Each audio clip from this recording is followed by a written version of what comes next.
I want to do a podcast about films. I'm not stopping you. No, with you, you fool. Oh, so you mean you want us to do a podcast about films? Yes. Well, why didn't you say that? I did. I am. Well, you can't say films. You need to say movies. It's a more broadly recognised term. Yeah, don't worry about that now. Are you interested?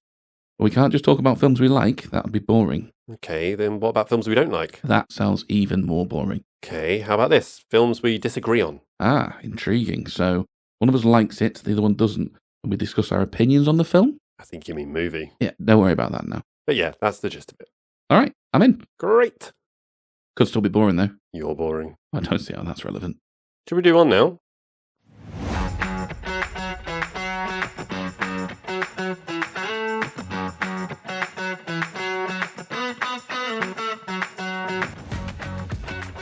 Hello and welcome to Movie the Needle.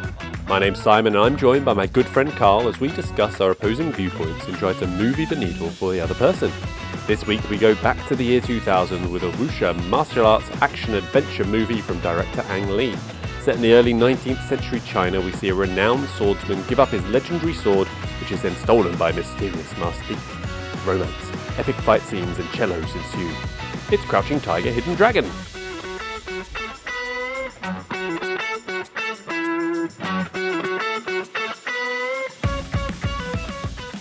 Oh, right, okay. Oh, I tell you what. Go on. Can we do the beer first, please? Because I am a thirsty boy. You're just breaking everything. Sure, let's do it. All right. Have we started recording? Yeah, we're recording. Oh, cool. Right. We're off. I thought you were really mixing up and just doing stuff up. No, right. Whilst you do the bit, I'm going to actually talk about things whilst you're getting the beer because I realise this isn't fantastic audio for anyone, especially when we're kicking things off straight away with this zip. Are you talking about the podcast in general there, or is it just specifically the beer? I don't know. We'll see about the bit. So, just in terms of what's coming up, Carl, I've not just got one game for you. I've got two. Today? Oh. Two. One of them I have a good name for. The other one I don't. All right. We'll see what we managed to come up with. Can you divulge the names now? Half an hour. So the first one is called What Four Words? Okay. Yeah. Yeah. And you just haven't got a name at all, or And the second one is something to do with tropes. I was trying to see something that comes with tropes, ropes, popes, dopes. I couldn't think of dope on a trope. There we go. Yeah. Yeah. All right. Okay. Right. Are you ready for this beer? Yes. Now, I say this beer. I am really looking forward to the day when the right answer to pairing podcasts with beers stops being more than one beer. But not this week. All right. Excellent. I'm not looking forward to it. I like this. Straight down the line. Tiger beer. Yeah. All right. I can't see the other one. Oh. You can't see the other one. And a dragon stout. What was it? Was it hidden? Hey! So we've got a what is very much not Crouching Tiger because it's quite a big bottle, that, isn't it? Yeah, it's a big boy. You try Crouch. And we've got so that's just Tiger beer as a world renowned beer, and then we've got Dragon Stout. Yeah, no, I know you don't like Jamaica. dark beers, so you have to see how it go. But yeah, let's start with the lager. Tell you what, a Jamaican version of this film I would watch. I don't know. That's sure I can really imagine that. I'd have to give that some thought. Give me that glass. Sure. Or a glass. That glass. There you go. Thank you very much. Anyway, whilst we're pouring the beers, quick Cafe Nemesis update. So Cafe on the corner. Yeah. 3 years in the making, they now have a sign seeking a barista/manager in the window. I saw that, and do you know what? That's been there for like 2-3 weeks, isn't it? So you can imagine. Can you imagine working for someone who took this long to open a cafe? Where are my wages from 3 months ago? Coming soon. Yeah. Be with you any minute now. It's a bit of a tease for you, this, isn't it? It's so close yet so far. The whole cafe thing. Yeah, I know. It's just going to open one day without even noticing. There'll be no grand ceremony. It'll just be like, oh, and then 2 weeks later, gone. Yeah. Turns out, wasn't a thing. Oh, I tell you what. Is that hitting the spot? Is it? Are you on holiday mode already? Because you're going on holiday again. No, I know, but I'm just so busy trying to wrap up work, which of course has got a little bit busier as I need to wrap things up. Yeah. And then, packing and whatnot. So definitely in a similar boat, reverted to be one of those busy people. And I actually saw this meme the other day, and it says, adulthood is saying, but after this week, things will slow down a bit, over and over until you die. Yeah, very good. Yeah, I thought it was genuinely true. Yeah. Hey, I tell you what though, I've watched some movies besides this one. Excellent, me too. I've watched 3 besides this one. How many have you done? Just 2 besides this one. Yes. Yeah, just 2. Do you want to go first? Yeah. So the first one, American Graffiti. Ah, yes, I saw this on your Letterboxd flash up. I enjoyed that a lot. Ooh. Yeah. I enjoyed that a lot. I thought it was pretty fun for what's actually on the screen. But I just liked seeing it and then just thinking, oh, he's influenced this guy, he's influenced this guy, he's influenced this guy. It felt like a real sort of seminal moment of cinema. Now, look, we've said this loads of times. We're both idiots. Somebody's going to listen to that and go, you think that's the seminal moment? Oh, yeah. He stole that from XYZ did that 3 years before, you bloody idiot. And that's, that could well happen. But I watched that and I thought, wow. Because that's George Lucas one, right? Yeah, George Lucas, produced by Coppola, by his studio. So busy mates, aren't they? Yeah, so I thought that was really I do really need to fun. get that. I do need to get that watched. Easy watching as well, by the sounds. Oh yeah, very easy watching. Yeah, very easy watching. So I liked that. Shall I do one? Yep. So I watched Scrapper. Never heard of it. Who's in that? No one you've heard of. So it was all right. It was. It's about a 12-year-old girl living alone in a London flat after the death of her mother. So cheery one. Oh yeah. Then her dad, she never knows. Never known. Comes back into the picture. So about building that relationship and got the old tear ducts going for me, which I was a bit worried because it'd been a while. I was worried you were broken. They'd dried up forever, but no, that got them going. So yeah, well, worth a watch. Little quite short, quite au naturel in terms of its delivery and stuff. There's a kid in it who isn't really annoying. So I think there's like 3 films running where there's been a child actor I've watched and I've not wanted to hit. Not wanted to hit. Not that I would hit a child. Wow. Obviously. Wow. I just want to. Wow. I wouldn't. Yeah, you're on it. And I never have. Yeah. And I never will. Yeah. Okay. But I will want to. Right. Well, maybe I'll go quickly after that. My second film was The English Patient. Oh, less fun or? Yeah. Do you know, like, we were talking about Hollywood movies last week. Yeah. And I feel like if A Beautiful Mind for me was Hollywood done well, English Patient was Hollywood done not so well. It's one of those movies because I think is it a Best Picture winner? If it's not a winner, it won like 9 awards. I'm pretty sure it's on that list of where I've done the Best Picture winners of my lifetime and gone, oh yeah, I need to watch that. Oh yeah, nothing about it makes me want to. It's unbelievable levels of Oscar bait. It's like ticking every box. And it won. I think it won 9 awards. 9. It did not win Best Actor for Ralph Fiennes. He was nominated. Let me tell you, I am not surprised he did not win Best Actor. I didn't quite like Ralph Fiennes. Well, me too, but he wasn't good in this for whatever reason.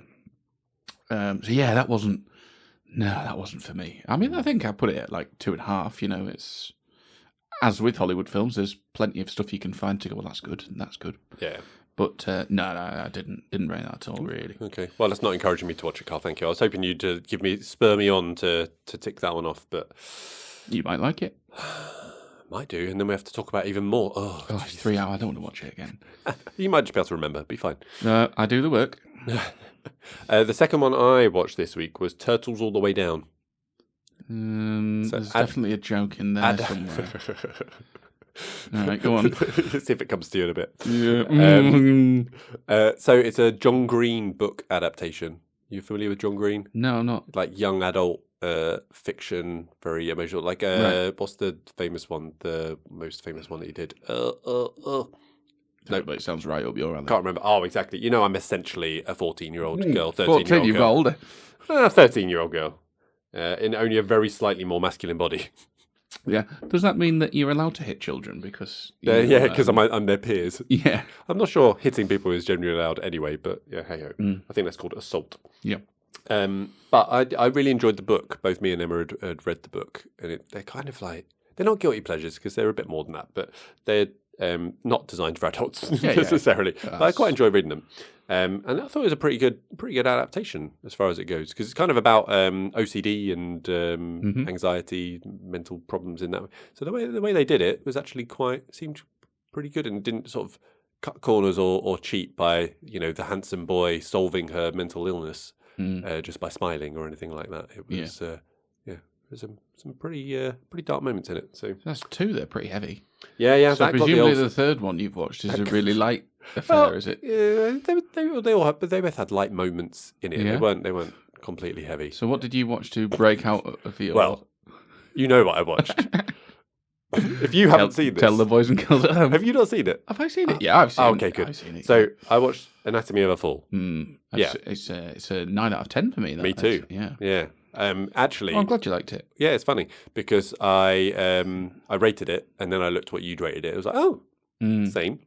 And then I read your review. I was like, same. Oh, okay, good. Very, very much in agreement on it. I would say. Does that mean you're a wanker now then?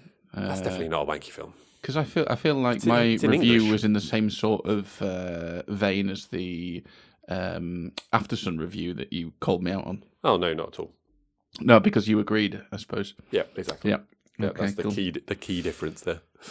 So speaking of turtles down the leg or whatever, wherever it was, what was it? Was that what it was called? Turtles all the way down. Oh yeah. So earlier on in the week, I ate some bacon that was 4 weeks out of date. Wow. Instant diarrhea. No shit. Well, I say instant diarrhea. Were you aware it was 4 weeks out of date? Nope. So okay. I'm like, this was like Monday or Tuesday. As I say, been busy day. Got to about 3-4 o'clock. Hadn't eaten a thing all day, not a thing. Went to the fridge. We're running the fridge down now because we're going away. We're trying to get rid of stuff. I spot this pack of open bacon. All right. All right. I'll have that. Bang that in a piece of bread. One bite. It's a bit weird. Carry on. Another bite. Yeah, it's not right. So as I'm then chewing the third bite, I go to the bin and pull the packet out. And it's like, that went off 4 weeks ago. So I was like, nah. 2 weeks probably been fine. So I'll chuck that away. And in the time it then took me to then open another packet and make and consume another sandwich, so say 10 minutes. Yeah. Got upstairs. Of in-date bacon. Yeah, in-date bacon, yeah. Stomachache, water. Oh, lovely. But what a victory for the body's defence. That is a quick turnaround. That is a quick turnaround. After half an hour, I felt right as rain. Well, there you go. Well, that could have gone worse, I suppose. Yeah, imagine if it didn't work from home. Fucking hell. Yeah. Imagine there'd be question marks about the how that's got through work. Anyway, whatever. It'd be interesting how you cook the bacon at work as well. But, yeah. Microwave, I suppose. Yeah. So anyway, what the hell has that got to do with Anatomy of a Fall? All right. So Anatomy of a Fall. I'll get to that. I'll get to specifically Anatomy of a Fall. So I've been thinking about films again for a couple of reasons. I mean, yeah. One, because I obviously edit these, and then I'll listen to stuff we've said, and I'll think, oh, fuck, I should have said this, or I've got that wrong, or whatever, which we'll come on to. And then the other thing is the podcast that's most recent that we've recorded, I often think about afterwards. You know, I get lay awake in bed at night, riddled with anxiety. Oh, that didn't come across quite right. So I've been thinking about films. Right. So I was obviously thinking about Before Sunset a little bit because we just talked about that. Didn't watch Before Midnight though. I did not watch Before Midnight. No. So as I was laid awake at night, tossing and turning over things we've said, and the crippling stomachache. Yeah, well, yeah, quite. So Before Sunset, I said last week, because we obviously got onto Before Sunrise. We did. And I said that for me, Before Sunrise was not about Jesse and Celine, which was a concept that seemed completely alien to you. You seemed completely unable to grasp it. And I thought, these things we're watching aren't real, right? They're made up. They're not documentaries. Yes, I am aware, but I get very invested in some films. Because imagine if you didn't, right? How traumatic would have been in Independence Day when you watched that? just like sat in the theatre wondering why the fuck everybody isn't losing. I really wanted to go to the White House. God damn. Or just at home with a wife. Go, well, when did this happen? Jesus Christ! This is from 2 years ago. You think I would have heard about this? Well, I did think. Anyway. If you did think all these were documentaries, it would really explain your difficulty in picking up on allegories. Cool. But anyway. I picked up on an allegory just a few weeks ago. Oh yeah, what was that? The one for the 9-year-olds or something? Yeah. It was the children's film. It was That's right. Yeah. But hey, baby steps. Oh yeah, no progress, growth.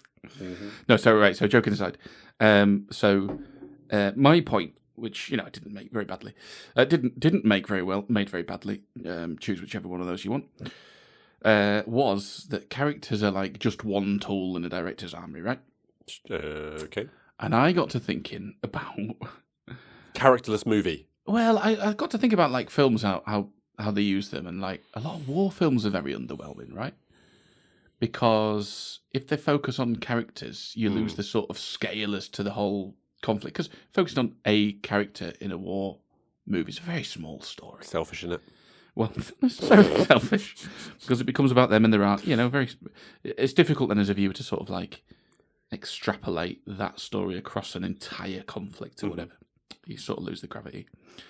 For me, when I think about Before Sunrise, that was a big story about like romance and youthful optimism, like as ideas, those experiences. I didn't care about the two pretty undeveloped characters. We don't get much backstory, which, for me is obviously a deliberate choice because it's not about them.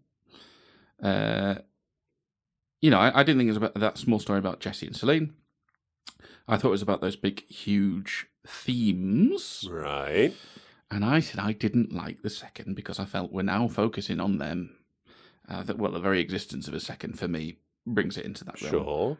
I know you didn't feel that way, that's fine. Yes. But that is why I genuinely had no interest in watching the third. Right. Because I'm like, well, I want those big ideas, man. I'm not fucking interested in what they get up to now.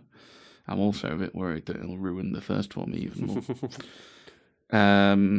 So yeah, because, as Jesse himself said, to answer that would take the piss out of the whole thing. So I don't care what happens to them. Right. Is this going somewhere? Yeah, it's going somewhere. It's going somewhere. Cool. Right. And then Anatomy of a Fall. Yes. I wondered. Oh God. Yeah, you didn't ask me to. Now think you've about already this sort movie. of said you read my review and you think, oh yeah, that's what it's about. Yeah, no way. I was surprised post Anatomy of a Fall to read all of the people talking about it, and they made a crack at the Oscars about this. Oh, we don't know whether she did it. Right. Yeah. What do you think?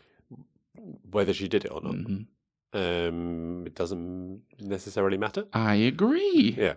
And I genuinely. That's kind of the beauty. I think that's kind of the beauty. Yeah. Of it in a way. And I genuinely don't have an opinion on it. No. Because I knew you wouldn't. I was tempted to ask you this. Yeah. As well as a result of it, because I knew you wouldn't think that was important. Well, when I was watching it, I did think. Yeah, we have I wonder if we'll find out. Oh, you'll see kind of like, going.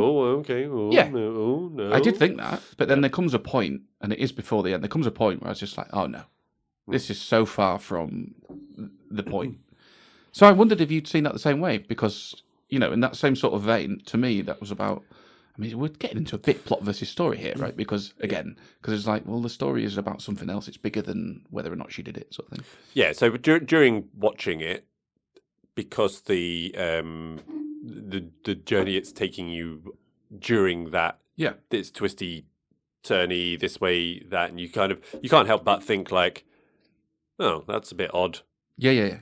She said that, or that this is coming out now, or like, what's the motivation of this character saying this at this point? Yeah. And things like that, which kind of then gets you leaning which way. But yeah, by the end, it wasn't like, but I didn't find out. I need to know. Yeah. That's definitely not the point. Your mind could wander, in the quiet moments, should they exist in your life, where you just start wondering, like, oh, I wonder in this. Obviously, they're not real, but in that film world. Did she do it? Did she not do it? It was the scale of it surprised me. Like, people so desperate and coming up with all these theories, like, oh, this exchange with the child proves that she did do it. And it's like, it's intentionally ambiguous. Yeah. I mean, I like that ambiguity, baby. Yeah. But I thought it was brilliant though. I really good, isn't it? I really enjoyed it. The slipping between the two languages as well, I thought was really well handled. It was great and nice. Really good. I mean, I'll tell you what, the French court setup, if that's a typical French court fucking proceedings, Jesus, it's all over the shop, isn't it? Yeah, batshit crazy. But I mean, there's add French to the list. They might agree. But yeah, I don't know if that is. I've not seen another French courtroom drama. Well, Well, I've not seen anyone refute it, which you would think they would if it was absolutely not. You know what was the most off-putting thing about that setup? Yeah. The barrister, the bald barrister with the fancy robes on, and then just like a shaved head. And I don't know what about it. It's just like, where's your wig, mate? Yeah, exactly. It was just like, I get you might not have any hair, but where's your fancy wig? Yeah. No. But it was very, like, just as you say, like some of the lines of questioning and some of the way, like they're like questioning a suspect, a witness, and then they just like turn to the side and then start talking to the suspect. And you're just like, oh, not defendant. And you're just like, wow, that's you can do that? That's so different. Weird. You'd never see that in American or British court dramas or anything. No, which of course has its own problems as well. But yeah, no, it's crazy, wasn't it? No, I'm glad you liked it, and it's very interesting you saw it the same way, because that is how I saw Before Sunrise, in that same sort of fashion. Anyway, I have got an observation for you, by the way. Okay, is it short? Shortish. It's about your body language. Oh, right. When we record these specifically, not just in general. Don't know what you mean, mate. And it's been amusing me quite a lot. Because now I'm not talking about your "please don't strike me" energy that you adopted for a moment last week when you threatened to take away all that I hold dear about Before Sunrise.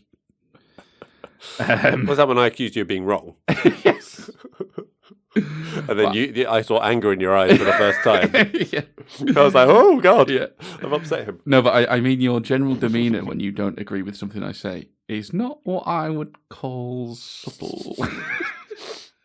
On more than one occasion. Explain it for the listeners. On more than one occasion, you have literally rolled your eyes. Yeah. I don't know where Theo gets it from. Yeah. And why it amuses me so much, whenever I think about this during the week, I'm just like, oh, what an idiot. Is because the entire format of this is chosen. That means we will always be disagreeing with each other. That's fine. I can still roll my eyes at you. Oh, no, but I mean, you must, like, the exasperation that you so openly display sometimes. This must be tiresome.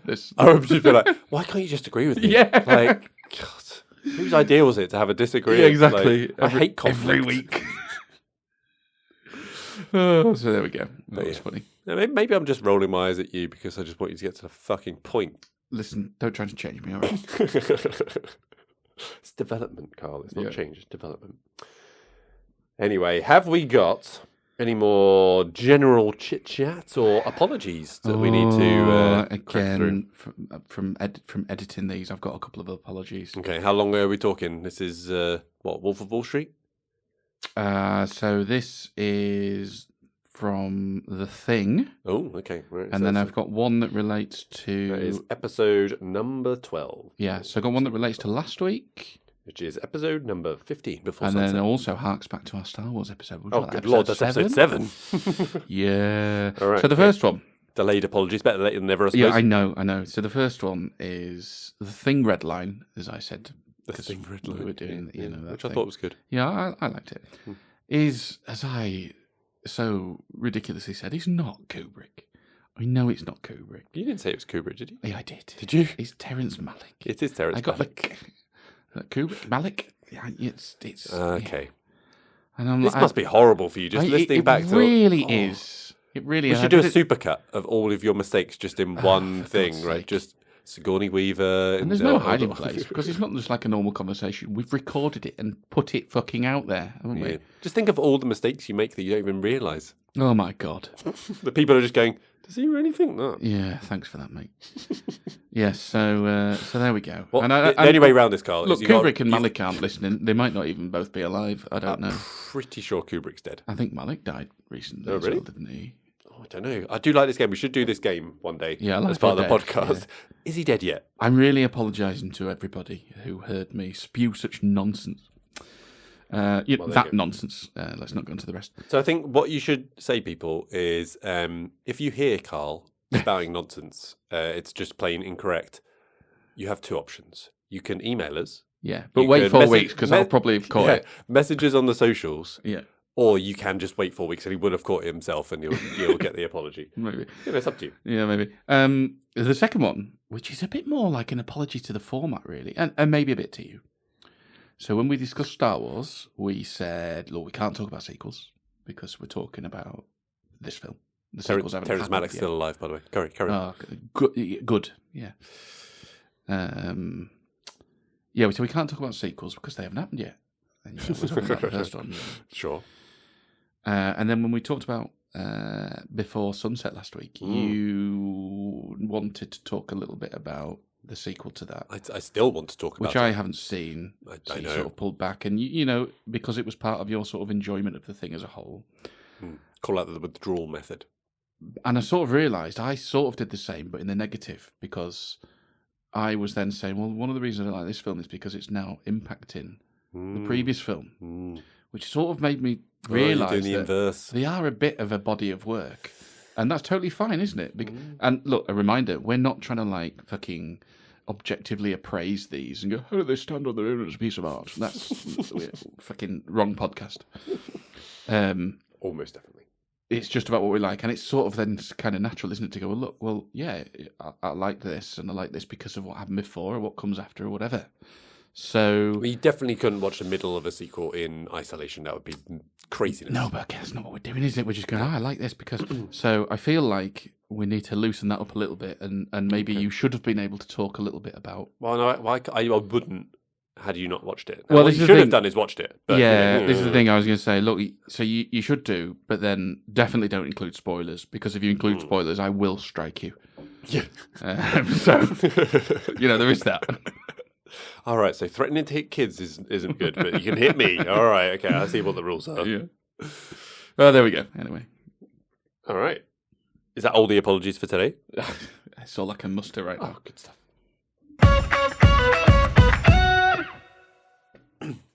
Okay, let's move on to the actual film itself. Enough chit chat, enough nonsense. No, wait. Let's be clear. Yes. There will be more nonsense. There'll be more nonsense.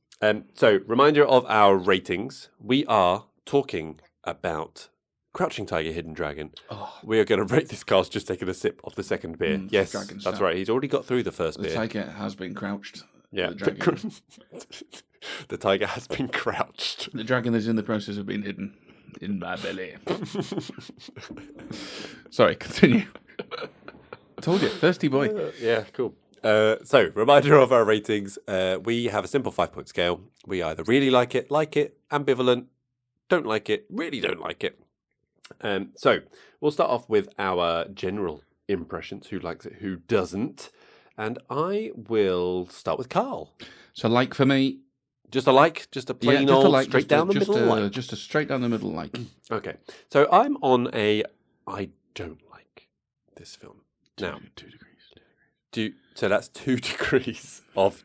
Wait, what did we decide we were doing? Disagreement, please. Disagreement, it's okay. a word. So that's 2 degrees of disagreements. 2 degrees of disagreement. 2 degrees of disagreement. Yes, that's right. Half a beer. Jesus. Right. So onto this lovely number, 7.5%. Go on, Carl. Kick us off with your short and snappy summary of why you like this film. Listen, this is short and snappy. So I have a real soft spot for martial arts movies. Mm-hmm. So, as with a lot of young boys, anything with fighting is fun, right? Mm-hmm. And I always liked the martial art movies when I was growing up because they've got that sort of exotic element as well. The fighting itself, of course, but they're usually set in the Far East somewhere, which always looks nice. So the best way I can think to describe them is I always thought martial arts movies were cool as fuck. Right. Having grown up just a smidge, I was a little worried about revisiting this some 23 years later. I know, scary in itself. Yes, but I was pleasantly surprised to find a film that had a proper story and plenty of that social commentary, which I lap up like some red-pilled dickhead. So I enjoyed this because I still thought it was cool. But mostly, I found myself just watching it to find out what happens, which isn't a bad thing when you watch the film, I think. It's generally nice to want to get to the end. It's going all right, is it? Yeah. And there you go. There you go. That was pretty short and snappy. Well done. I'm already nervous because social commentary that bypassed me. Look, so we've done this, mate. If it's not there, slapping you around the face. I mean, this isn't in English in your defence. You had no chance. That's fine. And I was very tired when I watched this. Yeah. So, I don't like this. And the reason why is there's not a single tiger or any dragons. Right. Now, fair enough, the dragon is hidden. So maybe it's just really good at hiding. Right, but come on, don't promise me tigers and dragons to give me a flying, spoiled rich kid instead. Come on. The Chinese right now, head in hands. I'm obviously only half joking. But seriously, so I do sound a bit like a broken record every other episode recently with this, but... Yeah, it's not nice, is it? I know exactly how you feel. This is another one where I'm definitely not saying this is a bad movie. Or even that it's overrated. Like I can see why people are going to really like this, enjoy this, see that it is good. I just didn't really like it or particularly enjoy the overall viewing experience. And there's going to be plenty of things, which we will cover at length, that I did like. And I wish that I had actually some really big things that turned me off from it, that I could go, no, this is garbage because of this. Because that would probably make it a bit more interesting and clickbaity. But there really aren't. And I just didn't like it, which we'll obviously explore further in next sections. But at the risk of offending another entire nation / culture, it might just be the old wuxia genre that I don't really connect with and get. So, did you look up how to say that? Yeah, I think that's right, isn't it? I didn't want to go anywhere near it, mate. Wuxia, wuxia. I don't know. I'll go with it. Wuxia.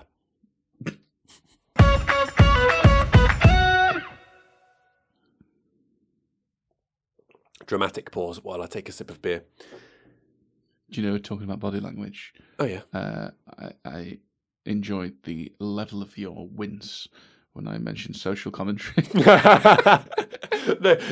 It wasn't like, oh, he's at it again. It was like, oh, shit. Yeah, it was a real, like the pain etched on your face. Oh, it's going to go down this direction again. Okay, right. I've not really watched this film. Oh, no. I should have paid attention. Oh, anyway, we'll get to that. Let's get on with the cast. So, Carl, I'm going to give you the choice. Where do you want to start? Or let's get Chow Yun-fat out of the way. That's what I thought as well. Yeah. Li Mu Bai? Li Mu Bai. Yeah, Li Mu Bai. You going for that? Okay, cool. Go on, him. Why you likey Chow Yun-fat? Oh, well, he's all right. And I'm going to say a lot of the problems that you might level at him in this film, his character is the least interesting of the leads. Yes, agreed. And he's all right. I mean, yeah, honestly, I can't say much beyond that. How familiar are you with these type of films and actors who may appear in them? Would you have been familiar with Chow Yun-fat previous to this, or even subsequent, I guess? Have you seen much of him in it? No, I mean, I've only seen him in Bulletproof Monk? 2 or 3 films. Yeah, Bulletproof Monkey is one of them. I think the other thing is Pirates of the Caribbean. Is it on Stranger Tides? Oh, maybe. One of the lesser Pirates of the Caribbean. Yeah, because I was just... I remember, funnily enough, I haven't seen loads of him, but I remember all of the media chatter around this film. He'd just come off, was it Something in the King? The King and I. No, it's not The King and I. Don't know. But there was a big deal. Well, the reason I ask is because I had it in my head that this was his kind of genre, right? That he did this kind of thing, martial artsy thing. But I don't think he is really a martial artsy kind of guy, right? Not really. That's not really his background. Yeah. I don't really know what his background is because I've not really seen much in it, and certainly not a lot before this. A lot of foreign language stuff. He does a lot of Asian stuff. Sure, I mean, makes sense. Yeah, but you know, like he definitely could have just gone straight Hollywood and done that, but he didn't. He still does lots of keeping it real. Yeah, well, I guess so. But I thought, yes, I agree with you. He is the least interesting character. Yeah. But in terms of his performance, I thought he was believable as like a, I don't know, not monk, I suppose, but like, you know, that stuff. I'm going to offend literally everything. I'm so sorry. I just want to put the apology out there in advance. I'm going to use words that are incorrect. Does that work? Inappropriate. Apologise in advance for offending someone. I know this is probably not very effective. I'm going to do it anyway. Yeah. But no, I didn't really have any issues with him. Like he plays the repressed love angle, very understated, but then His whole performance is pretty understated. Isn't it? Yeah, and I think maybe that could have gone. He could have gone a bit further with that. Just it's almost too subtle. He's too far back, and I think he could maybe start off in that way, but then he maybe could have given a bit more. His best scenes are definitely when he's playing teacher. Yes, yeah, because I think all the things you just said there really works for that. Yeah, where he's clearly superior and giving the lessons. Yeah, agreed. I liked him in those bits, but yeah, he's fine. Okay, which of the two female leads do you want to go with? Let's do Zhang. Okay. I thought she was really good when she's been petulant. She is petulant. Yeah. Yeah.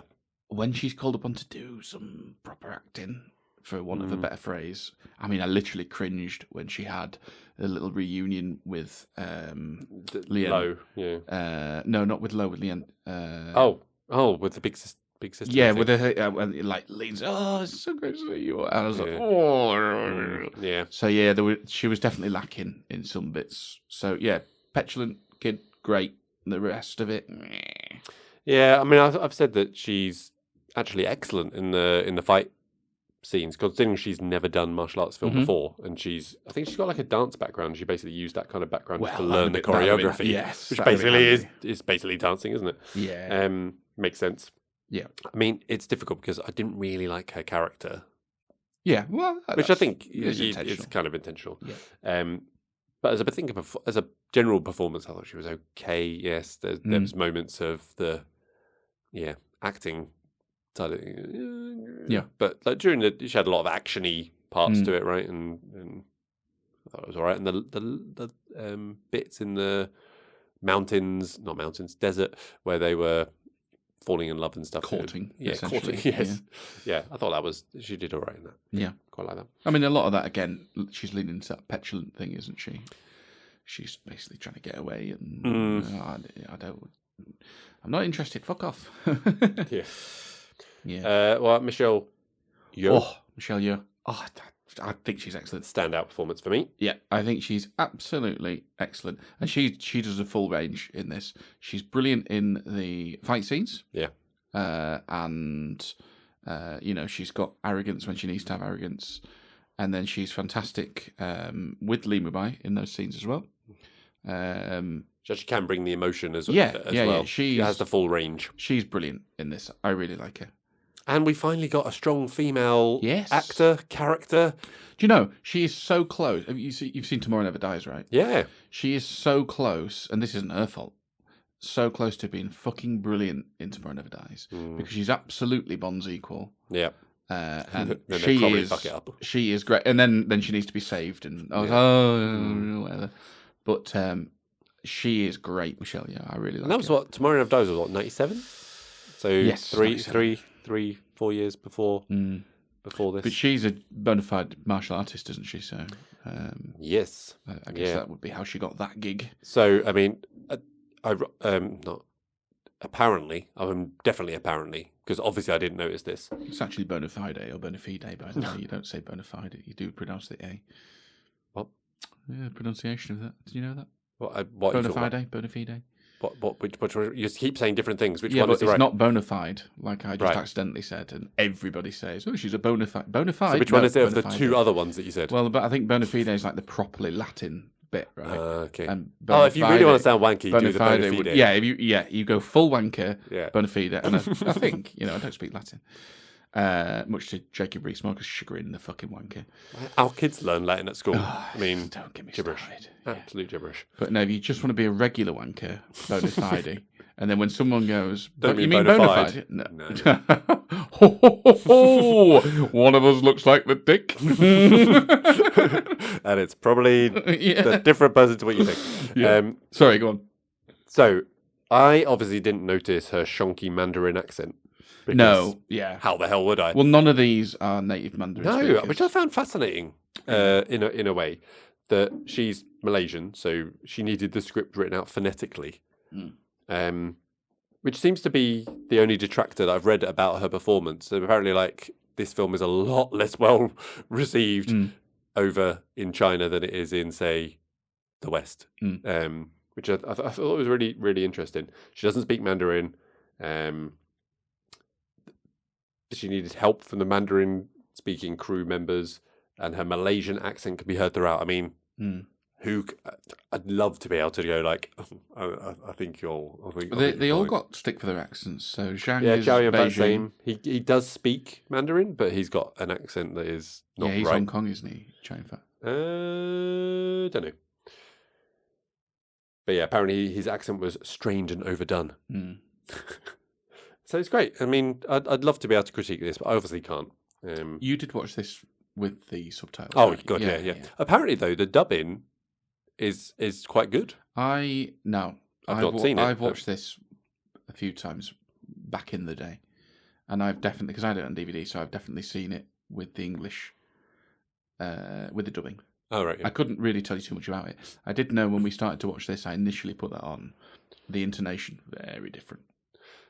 That's the thing, isn't it? I only saw like a minute, so who knows how the rest of the film unfolds. That's the thing. Very different. I was like, it's the delivery of it, less what's being said. So I always prefer to go, do you know what? No, I'll get the film as it's supposed to be heard. Definitely learnt that lesson with Spirited Away. Oh, yeah. I mean, 100%. Yeah. The apparently with the dubbing, they did... Come on, kids. They did, versus... they did try and match the lip movement to the English dub, and apparently did quite a good job of it. So it's not that whole like lips moving and then you hear the sound, the badly dubbed movies. Okay. I'm not going to... Still, I would not watch it because I can read. So yeah, she was. She's on Michelle Yeoh. She's had quite a career, really. Yeah. Looking back, goes from Bond girl or co-Bond girl with Terry Hatcher, which is hilarious. Looking back at Terry Hatcher being a Bond girl. She was pregnant at the time as well. Was she? Yeah. Bond's baby. Yeah. Oh wait, no, not real life. Who knows? There's the dirty dog. But yeah, like Crazy Rich Asians, Everything Everywhere All at Once. Oh yeah, she's been in a few Marvel films, animation, Sunshine, which I need to rewatch. By the way, Sunshine. Have you seen Sunshine? No. Danny Boyle. No. Oh, we should watch that. I've not seen it for years, and I think I might like it. Everything Everywhere All at Once. I've not seen either, but that's on my list. Oh yeah, you might. Yeah, you like it. I enjoyed that. I thought it was very good. Okay. Any other characters or actors? I mean, I didn't get his name, but Lo was okay. Shang Chen. Okay, right. Again, a very underdeveloped, straight down the line character. He's very much more of a bit part in those three. At least he was fine. Yeah, I thought in the desert scenes again he was great, and less so in the other ones where he's in Peking. He did the job. He was all right. Yeah, it's fine. Recasting. This could be fun. Well, I've just written lol. I was like, Jet Li. I know he's in Hero. Yeah. Apparently, he was down for this at one point. Oh, was he? Yeah. That's all I've got. However, let's not move swiftly on. Because exercise for you. I thought, have we got a game? No. No, not a game. This is just an exercise. Okay, it's different. Yeah. More serious. Ooh. No, not really. So, what about if they were to make an awful Hollywood remake? So I'm talking white actors, American. Where would Matt Damon fit? Well, now, going to what we said about Lee Bai being pretty underdeveloped, dare I say bland, he could do a Lee Bai. You got a Damon there, have you? Yeah, he could do a Lee Bai there. Open goal for you coming up, come on. Open goal. Yep, 2 female characters, come on. Don't disappoint me, Carl. Well, he can't be, you got low? He can't be low. He's not going to be the female character. Not him, no. Matt Damon, you said? No, yeah, but someone else. No, that's fine. We've moved on for Matt Damon. Oh, you're talking about Emily Blunt? There we go. Oh, well, look, Emily Blunt would obviously be Lien. She's too good to be Zhang. Is she old enough, though?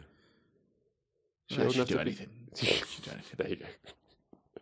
Any other that you think you could? Who would be the bratty? Bratty female. So bratty. We had someone bratty recently when we were trying to recast Amber Heard. Mila Kunis. She could do it again, nice and bratty. When we were trying to recast Amber Heard. Not Amber Heard. I did this on the bloody Wolf of Wall Street podcast as well.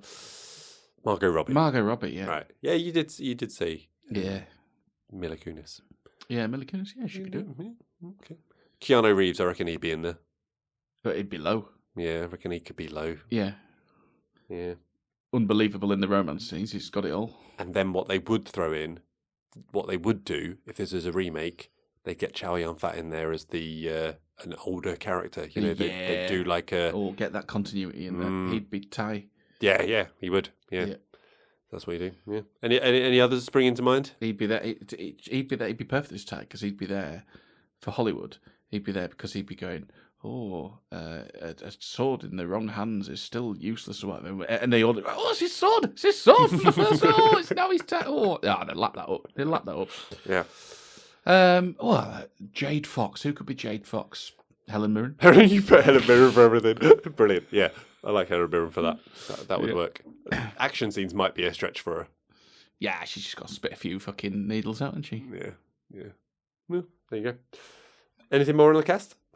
Nope. All right, let's move on. Okay, let's move on to production. I'm going to start off with our first game, Carl. Ooh. You ready for this? Okay. So this game is called What 4 Words? Now, you're familiar with What 3 Words? Yes. Yeah, the location thing, right? Yeah. So, the name of this movie Let's is... hope everybody else is. What? Let's hope everybody else is. What 3 Words? Right. What 3 Words is a very neat way to be able to find a place, right? Every single, square something meter? Let's say square meter. Has been allocated 3 random words. In the world, this is everything. In the world. It's pretty amazing. Whoever thought of this, genius. Yeah, elegant simplicity. Brilliant. Just brilliant. But regardless, the name of this film, how many words are there? 4. Yes. Crouching Tiger, Hidden Dragon. Mm-hmm. Okay. So, this title... That's not the game. If that was it. Can you count? No. So, this title was taken from the book that it's based on, which is one of 5. Oh. Okay. Are they all 4 words? They are. Oh, fucking brilliant. So, I'm just going to angle my screen away here. So, I'm going to give you a choice of some real ones, which are names of it. You're fucking good at this, and you sneaky some bastard. which are fake. So, you just have to say whether they are real or fake. Some of them may be stolen from What 3 Word locations near us. Yeah, but you've added one, though. Yes. Hence, What 4 Words? Yeah. Yeah. We'll see where it goes. Stolen and embellished, then. Sure. Yeah. Okay. Get it right. I'll start with an easy one for you. Real or fake? Okay, ready? Flying enlarged prostate. It's fake, obviously. Right. Yeah. Also not a What 3 Words. That was just... Oh, is it not? Just a warm-up. Yeah. Okay, you ready? Fearless hero, frozen harp. Frozen harp? Yep. Fearless hero, frozen... Nah, that sounds too cliche. I'm gonna go fake for that one. That is fake. That is inspired by the What 3 Words from Bambinos in town. Ah, nice. Yeah. Okay. They're all very positive, What 3 Words. They're very virtuous. Are they? Yeah. They can't all be. Well, the ones I've... What's that, murder? The ones I've seen are. Yeah. Murder, abortion. Murder, death, kill. Demolition Man reference. I'd love to know where that was, if that is a thing. Yeah, Murder, Death, Kill. Where do you live? Oh, that's the Demolition Man square. Yeah, I'm in Demolition Man. Fucking hell. Okay, here we go. Precious sword, golden hairpin. Precious sword. Again, that sounds a bit too on the money to be on What 3 Words. Hairpin. Nah, fuck it, fake. No, it's real. That's one of the books. That is one of the books. Okay. Shining Phoenix, Mounting Goo. Yeah, that's shite, fake. That is fake. Yep. It's based on one of the characters, one of the warriors in the inn scene. Oh, right, yeah. Called. That was one of their names. Okay. Swords Force, Pearl Shine. Well, that sounds too shite to be fake, so we'll have to go true. That is true. Yeah. Okay, here's one. Iron Knight, Silver Vase. Would you do like another one that's so on the hair clip sort of thing? No, we'll go real. It is real. Yeah, fucking meta-ing the shit out of this now. Okay, you ready? Go on. That's fine. Petulant Torch, Gathering Sparrows.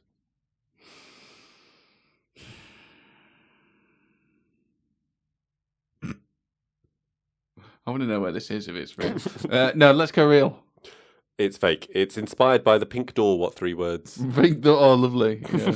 Local coffee shop. It's not exactly, but it's got Very torch good. and sparrows in it. Yeah. I think that's all of them. The other ones, Crouch and Tiger, Hindra. There was another one, but I didn't write it down. So there you go. Very good. There you go. That was what 4 words? Yeah. I can't see that one returning. Don't mind it.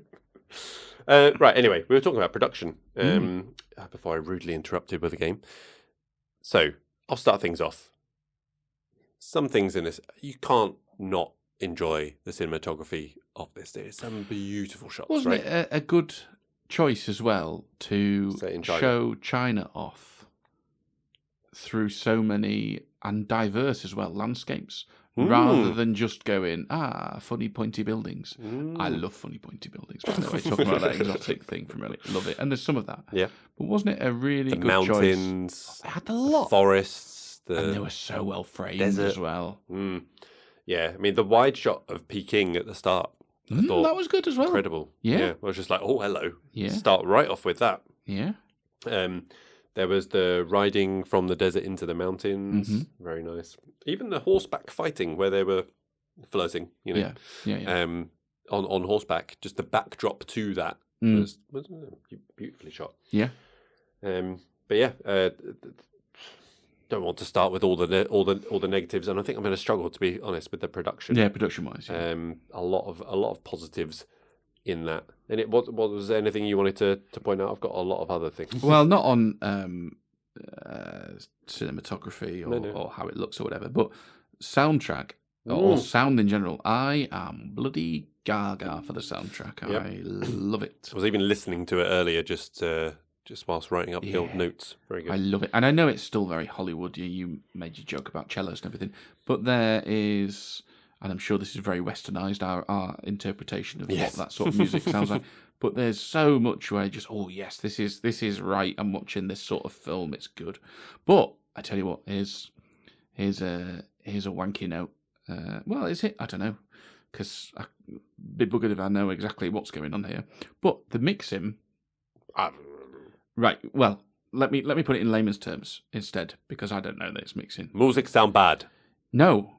Do you know sometimes you watch a film, an action film in particular, and it'll be doing whatever it's doing, and then like an explosion happens or a crash happens or so, and it is way loud. Got ya, yeah. I know what you mean. You either can't hear the dialogue or, because the thing's too loud, or everything is so loud that it's just really... This was on point. And I don't know how it managed to do it, because I could, obviously don't understand the language, but I could hear them enunciate the fuck out of those words. Yeah, I mean... But it didn't lose any of the impact for me when they were doing, you crash through a fucking stairs or something. The one thing where I found it actually, noticeably...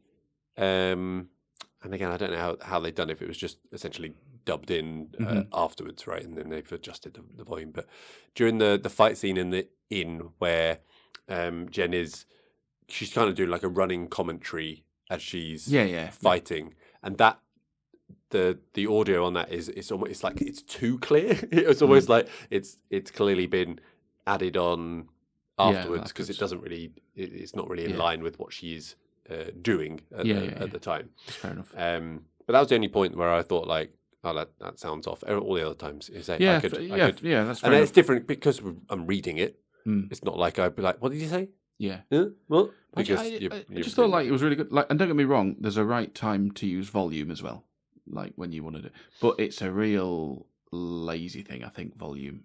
I don't even know if it's just these days, but sometimes you volume is lazy. I like it. No, but it's like, we got an explosion now, so it needs to be louder, and it's like, well, that's great, but then if we adjust to that, how the fuck are we supposed to hear the dialogue and all the rest of it?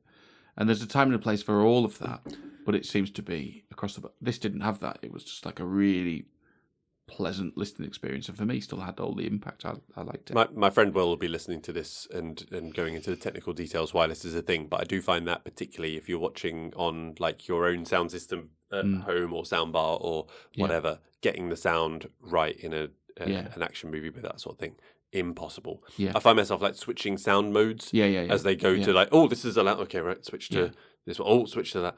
And I'm sure I've obviously just set up like a wanker. Yeah. He's there going, it's the Samsung preset, mate. It's garbage. Yeah, exactly. You need to get that changed straight away. Exactly. But the score I thought was I loved it throughout. Yeah. Interestingly, the guy I didn't get his name. Apologies. Had 2 weeks to compose and record this score. 2 weeks. He's delved into his bucket of right. What have we got kicking around? Or he's one of these guys who goes, I do work best on a deadline under pressure. Yeah. Give me 2 weeks, and he won an Oscar for best original score. So it goes to show, I'm not procrastinating. I'm just creating the right environment to produce Oscar-worthy material. Yeah, absolutely. All right, boss, get it. Okay. Yeah, good stuff. I thought the music during the fighting as well was really good. Like the how it matched the pace of the fighting and how it just sort of fit the scene as well. So. Well, I gotta say, on the fighting, and let's get the go to the choreography. Let's get the flying thing out of the way. Yeah, I want to get your views on the whole flying thing. Oh, okay, interesting. Don't like it. Okay. Now, I as I understand it, that's disappointing. It's an extension of a certain sort of what's the right way of phrasing it? I want to say move, but that's not right. Discipline's too broad, but it's a thing, right, in this style of fighting, like in real life, where it's all about using your weight correctly and balancing you. Supposedly, through that and meditation, you get this feeling of weightlessness. And obviously, in cinema, this is an exaggerated form of that, right? So I get that it's got a thing that people who know about this thing will be able to identify. I get that, but I've got to say it's a bit too much for me. Yeah, I mean the choreography generally for the fighting, fantastic. I thought. Yep. Some brilliant fight scenes. I just thought the tree fighting on the branches just a bit silly. Yeah, it's just overdid it. Yeah. And the flying thing as well. Like I reckon if you saved that and did it in little parts, where it was really powerful, then I think that would be really good. But one of the things that I would change about this is obviously this is a wuxia. He's going early. This is a wuxia film. I know I'm skipping around. I'm sorry, but this is a wuxia film. But for me, as I say, just cut down on the ridiculous wire work. Don't overdo it. Yeah. I compare this to like Star Wars, right? You got Jedi in Star Wars. If all they did all the time was just use their Jedi powers to be like some super... The Force. Yeah, exactly, use the Force. But they were using the Force and all the time to do everything and go over the top with it. It would be insanely powerful, but it would be a lot less interesting. Yeah. I just feel like they could have saved this moment for like, a thrilling escape from an impossible situation, or you know, a creative attack from an unrealistic place. And just but it became like you see it once and you go like, oh, that's cool, and then you go, there it is again. Yeah. Oh, there it is again, and it's so obviously wires as well. Like, so it was like it didn't. I know it's obviously unrealistic because it's not going to fly. Remember, but it'd just be like, well, I know you've taken the wire out, but you can almost see the harness and the wires here as well. Like it's not.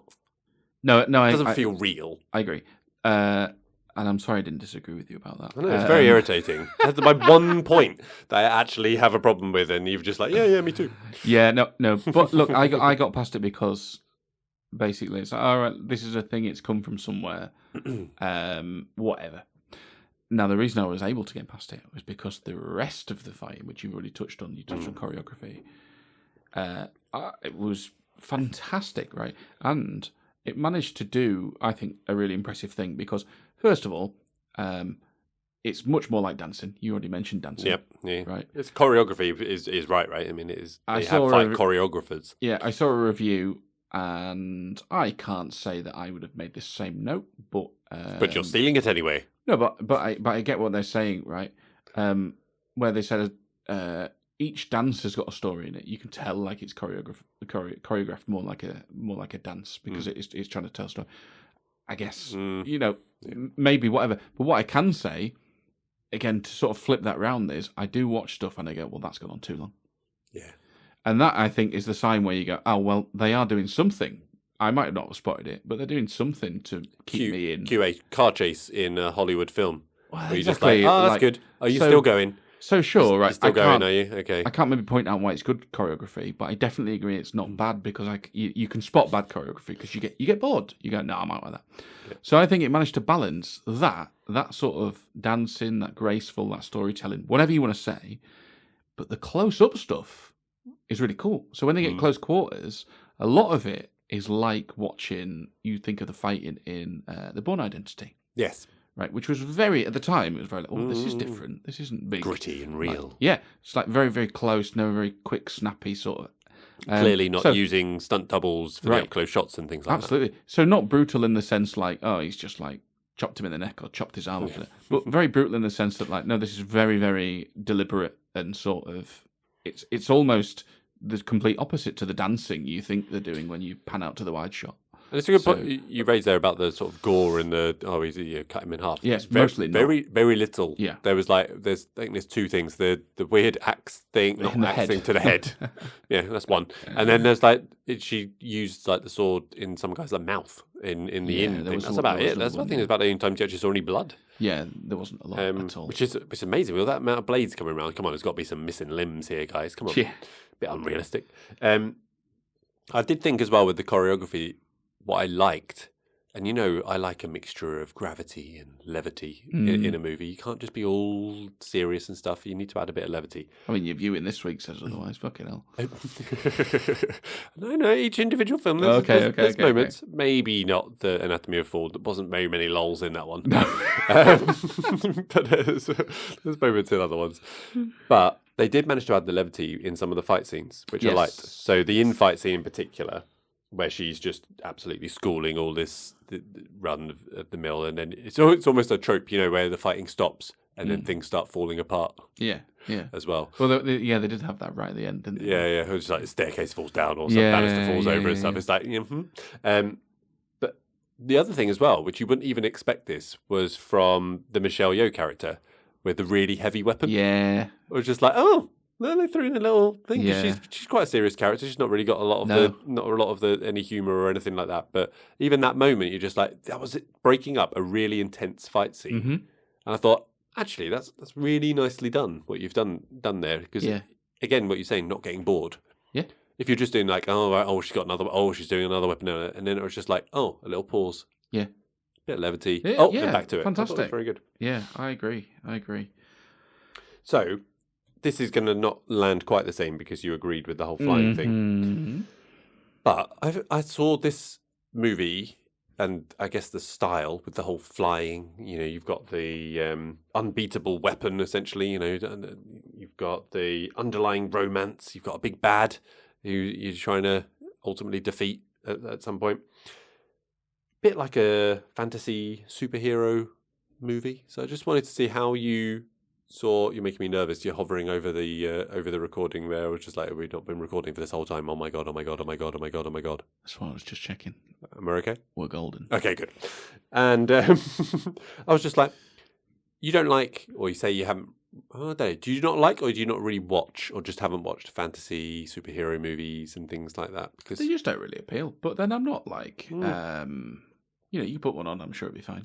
Yeah, I just think there's probably a lot of similarities in terms of theme and style that you might see in good ones. Obviously, there are a lot of shit ones, but you watch a good one. I think. Yeah, I'm sure I could enjoy them. I'm not. My biggest problem with the whole Marvel thing, I suppose DC as well, whatever. I mean, DC is a pile of shite. They're shite. Yeah, I don't know. My whole problem with those is much more of a meta thing. Like, it annoys me that studios are pushing those films instead of doing something new and original. Yeah, and it's funny. It annoys me how actors get sucked into that circle, and then that's it. It's Yeah, and it's funny that it's kind of come back around to bite them in the arse a little bit because people are bored now. Yeah. And because they've overdone it. Because they've done like 5 TV series a year, 5 movies a year, and everyone's just like, me included. I watched every single one of the initial phase and phase 1, 2, 3 of Marvel because they were good. Yeah. And they all had this underlying arc and storyline that feeds into it, so it makes you want to watch it. Yeah. And then they end that, and then you're like, I'm okay. And then they try and say, no, you like this? Come on, here's more. Force feed more. But look, it doesn't really appeal. And as much as you should watch though it would be a good exercise to watch some of the better earlier Marvel films. Yeah. Because there are generally like really good, and I think I said this on a previous pod. Some of the best comedies I've seen have been like Marvel films. Like genuinely are funny moments with moments of things that get you tearing up, and you get the emotional involvement in it as well. I realised completely just sideswiped this podcast talking about Marvel, but I think we watch films like this and films you like. I think there's maybe hope for you yet. Listen, mate, as much as I like to exaggerate certain positions for comic effect sometimes, I am not particularly opposed to any sort of genre, really, It's more like if the film's good, I'll probably enjoy it. Open to anything, is that what you're saying? Easy. Yeah. Oh, yeah, it's been said. I mean, like, maybe not horror, but there'll be some good horror films, and it'll be like, oh, yeah, that's... It depends what you call horror as well, isn't it? It's exactly. Alien, we watched The Thing, horror, I enjoyed The Thing, yeah, exactly. So... What you're talking about, and what I talk about with horror is shit horror. Yeah, and that goes for jump scare horror that's lazy and whatever. But that goes for any genre, doesn't it? Really?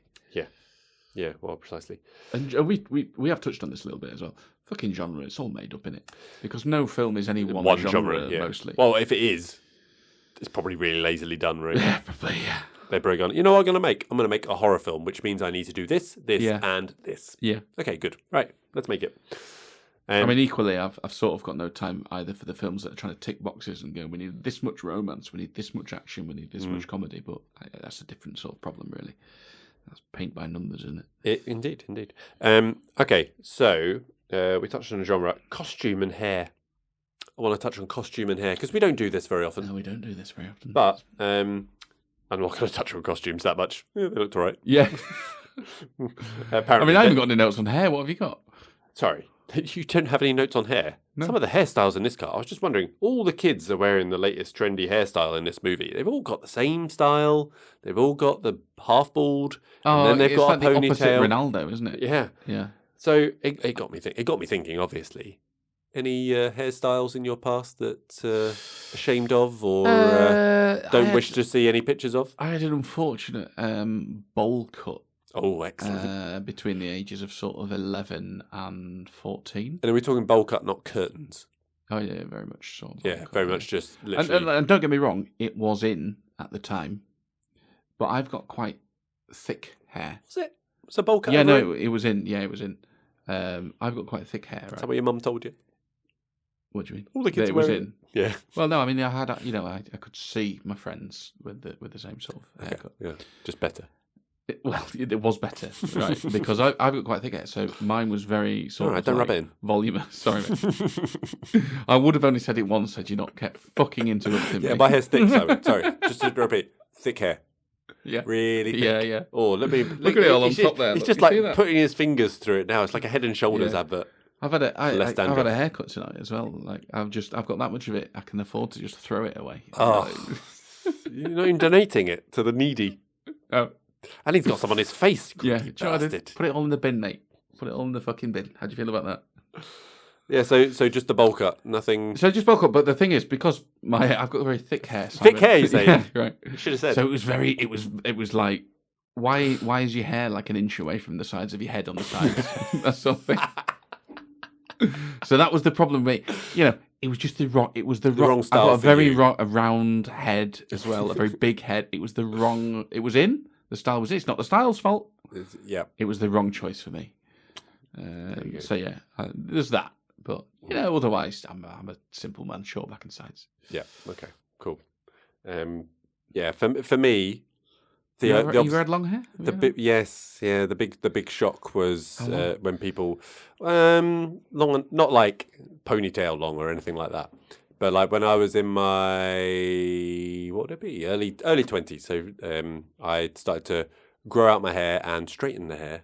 Oh, straighten it as well. Very well. curly hair, you see. Yeah. So we've got the straightened hair. Yeah. Which means you'll see some pictures in this room, Carl. Yeah. No less. Oh, there we go. Yeah. With long hair. Yeah. As you'll see behind. It's very sort of 70s. Not proud. Yeah, it's not a great look. I'll be honest. I couldn't really pull off. I should have stuck to the old, just as you say, short back and listen, sides. Mate, but a man in your position, you should be glad you should be exactly. glad you had that. Well, I say that in retrospect now, you're just like, look, Yeah. I can prove I used to have hair, and it was, there was a lot of it. Yeah, look at it. Yeah. I mean, granted, I may have grown it long because it was receding so much that you needed to grow it long, so you just covered the receding parts at an early age. But hey, it doesn't matter. No one knows that from those pictures, so it's fine. Anyway, there you go. What else have you got? Were we talking about hair in the movies? What I was saying, but they all were in the the reverse cool Ronaldo.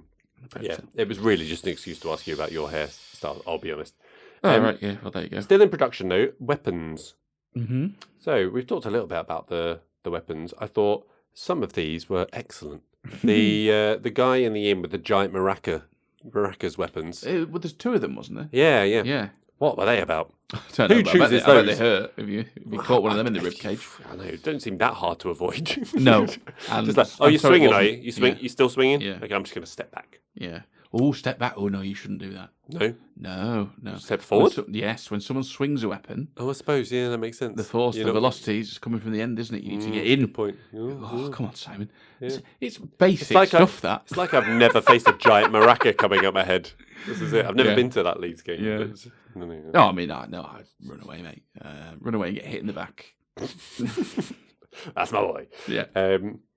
The other weapons, so I quite enjoyed the did they call it headquarters in the version that you watched, where they're having the fight, the face off between Michelle Yeoh's character and Jen? Headquarters. Yeah, she's like whatever, but they're in that, and they're all the big fight, the big face off. I know the fight you mean. I'm sure they said like headquarters. Oh, maybe. But anyway, and I did enjoy the selecting different style of weapons. She started with her preferred choice that she talked about, like almost like the machete style curved sword thing, and moving on. I thought very nice to see just the full selection of these weird and wonderful different weapons and using them in different ways. So yeah, I like that as well. And obviously the big weird blade thing to the head that Jade Fox threw at him.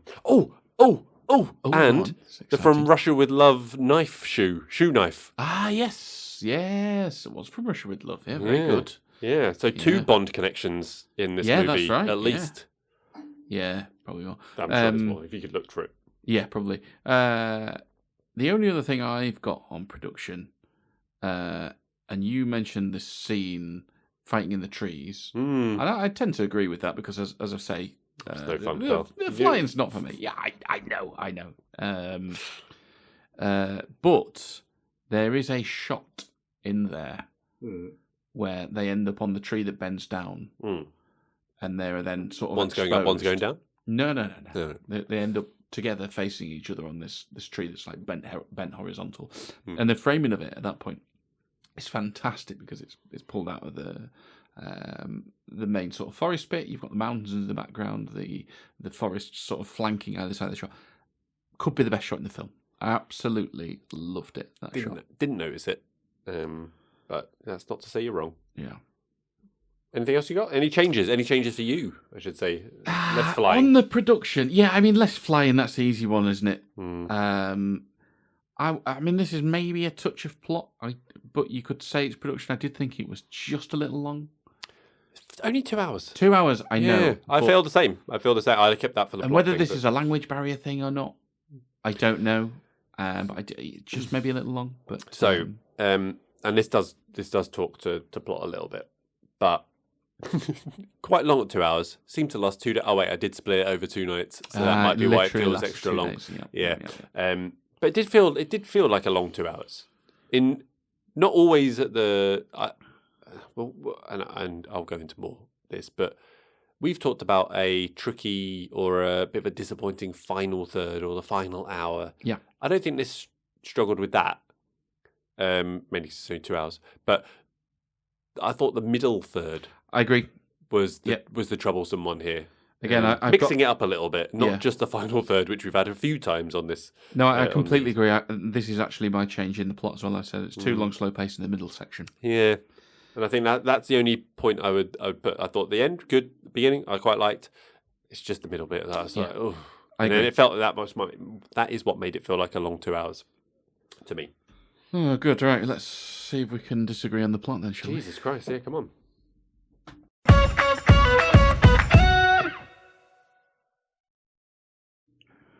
Okay, we'll move swiftly on to the plot. Spent quite a long time in production, but I think that's fair with a movie such as Very this. good, wasn't it, production-wise? I believe so.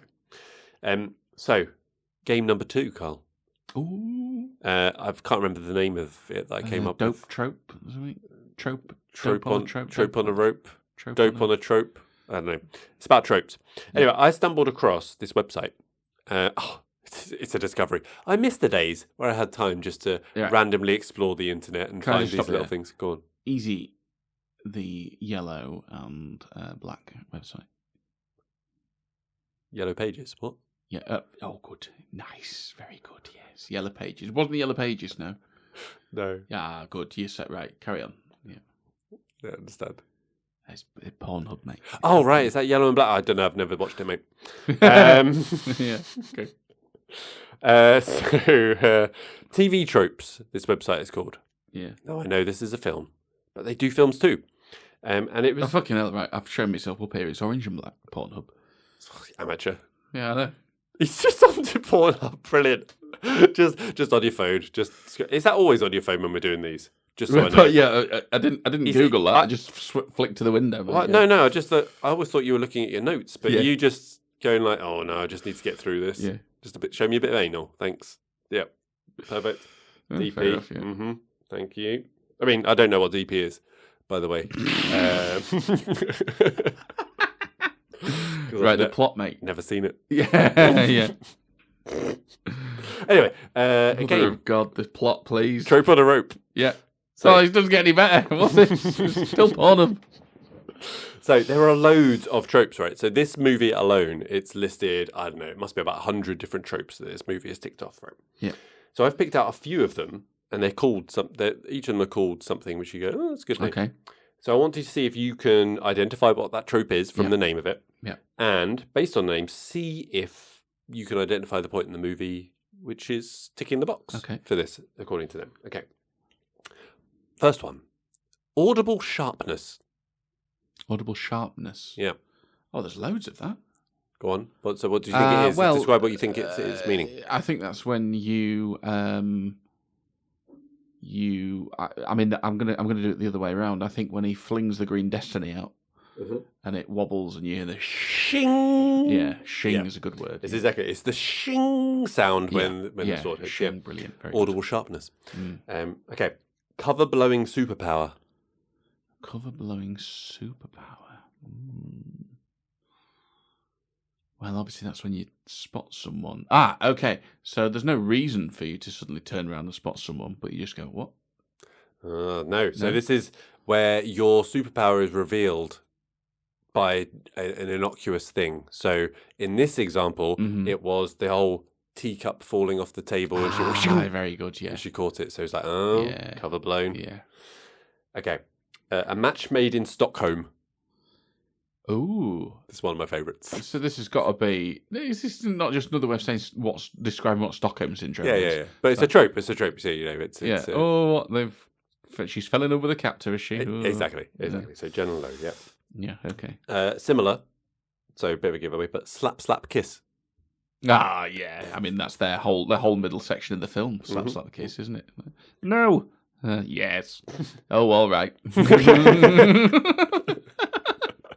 We are in the desert alone. Yeah, sure.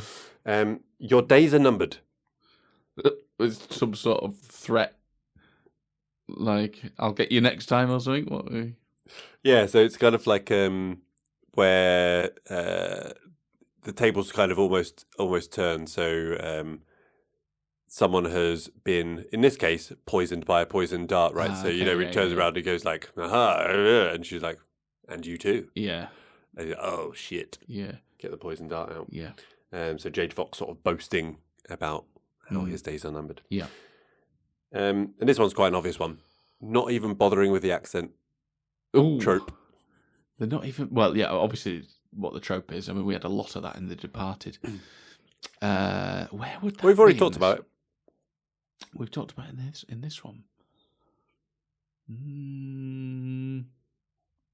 Oh, are you talking about when she's doing the narration in the fighting scene? When was it? When they're not bothered with the accent? No, it's just that Michelle Yeoh doing Mandarin, but not doing, and Chow Yun-fat doing. Oh, right, okay. That. Well, I don't think they're not bothering, are they? They're just failing, right? I don't know. I didn't make the website, Carl. Yeah, fair enough. Okay, right, fine. But I think this might be a well we can come back to, because I'm a fan of a trope. As we've already talked about the walking through a kitchen, I want to know what that's called. I'm going to have to look up. Obviously, that wouldn't be in this one. No, but Tenet.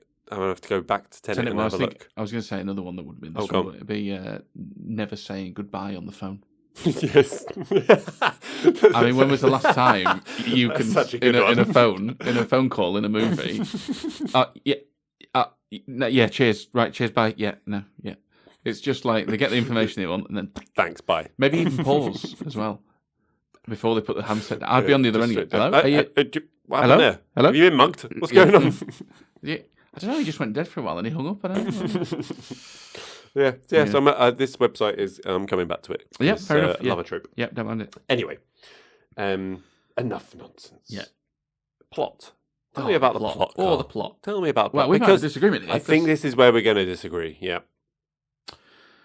Yeah. So this is much more than a simple, dare I say, typical story of avenging a death, right? Because that's usually, you talk about tropes.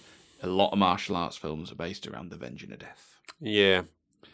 And that's not really going on here. I know there's a subtext for Lee Mubai of going like, Jade Fox killed my master and everything. Yeah, but not the main driver. No, and out of the three leads, he is the most backseat of all of them. He is really much more of a foil for the other two. And the other two are dealing with a patriarchal society, right? Now they're Before you go knee deep into the patriarchal society, I'm glad you said knee deep. I don't know why I said knee. I would always say ball deep. Right? I would always. I don't know. Just one ball. Yeah, I mean, one just a little bit lower than the other. Okay, right, yeah. So oh crap! What was my point now? What were you talking about? Before avenging a death. So there was the other avenging thing with the investigator, detective-y person. As well, trying to find the Jade Fox again. I think that killed his wife. Right? But anyway, so carry on. Go back to being ball deep. Go. Yeah. So let me get knee ball deep in. Just checking your phone, see what site you're on. Yeah. Looks like notes. Yeah, I'm afraid it's notes. Half of this is utter filth, though. Right. So yeah, you've got like the real driving force in this plot, and I think one of the main story points for me, this is what I took out of it, is this idea that you've got these two women who were both oppressed, and they both recognise that they're oppressed, but they got very different reactions to it. Yeah. Lien is essentially, well, no, I've got to serve this. I've got to honour these traditions because this is what gives my life value. And that might possibly be because she came from nothing and that has given her life some value and purpose. So she wants to hang on to that despite what else it may be denying her. Then you've got the privileged little kid who wants for nothing, but she wants nothing more than to throw away all those opportunities because she too recognises that, but it's stopping me from doing other stuff. Yeah. And I want to be a warrior and all the rest of it. So you've got those threads running through very different characters. They're both fighting against repression in different ways. And, you know, they both get a sort of arc of sorts. They both go through a journey and realise different things. So I was very surprised to find that. The first bit of it is very much laying out a bit of intrigue, like who's what, and then you get the policemen. Are they the baddies? Are they not? Yeah. But it does pretty quickly settle into that sort of examination of traditions and the patriarchy. And I think I was just massively pleased and surprised that we finally found a film that actually had some sort of narrative arc for a female character and some sort of drive behind it and a bit of interest in at least one character. So yeah, that was nice. Let's jump ahead, right? Let's talk about the ending. Because at first I was disappointed with the ending relating to that. Maybe I'll backtrack a little bit, right? So the couples, I think, you've got Lien and Lee Mubai. Yeah. Then you've got Jen and Lo. Right. They're kind of opposites, right? Because you've got forbidden, the female chasing the male in one in the end, and Lee Mubai.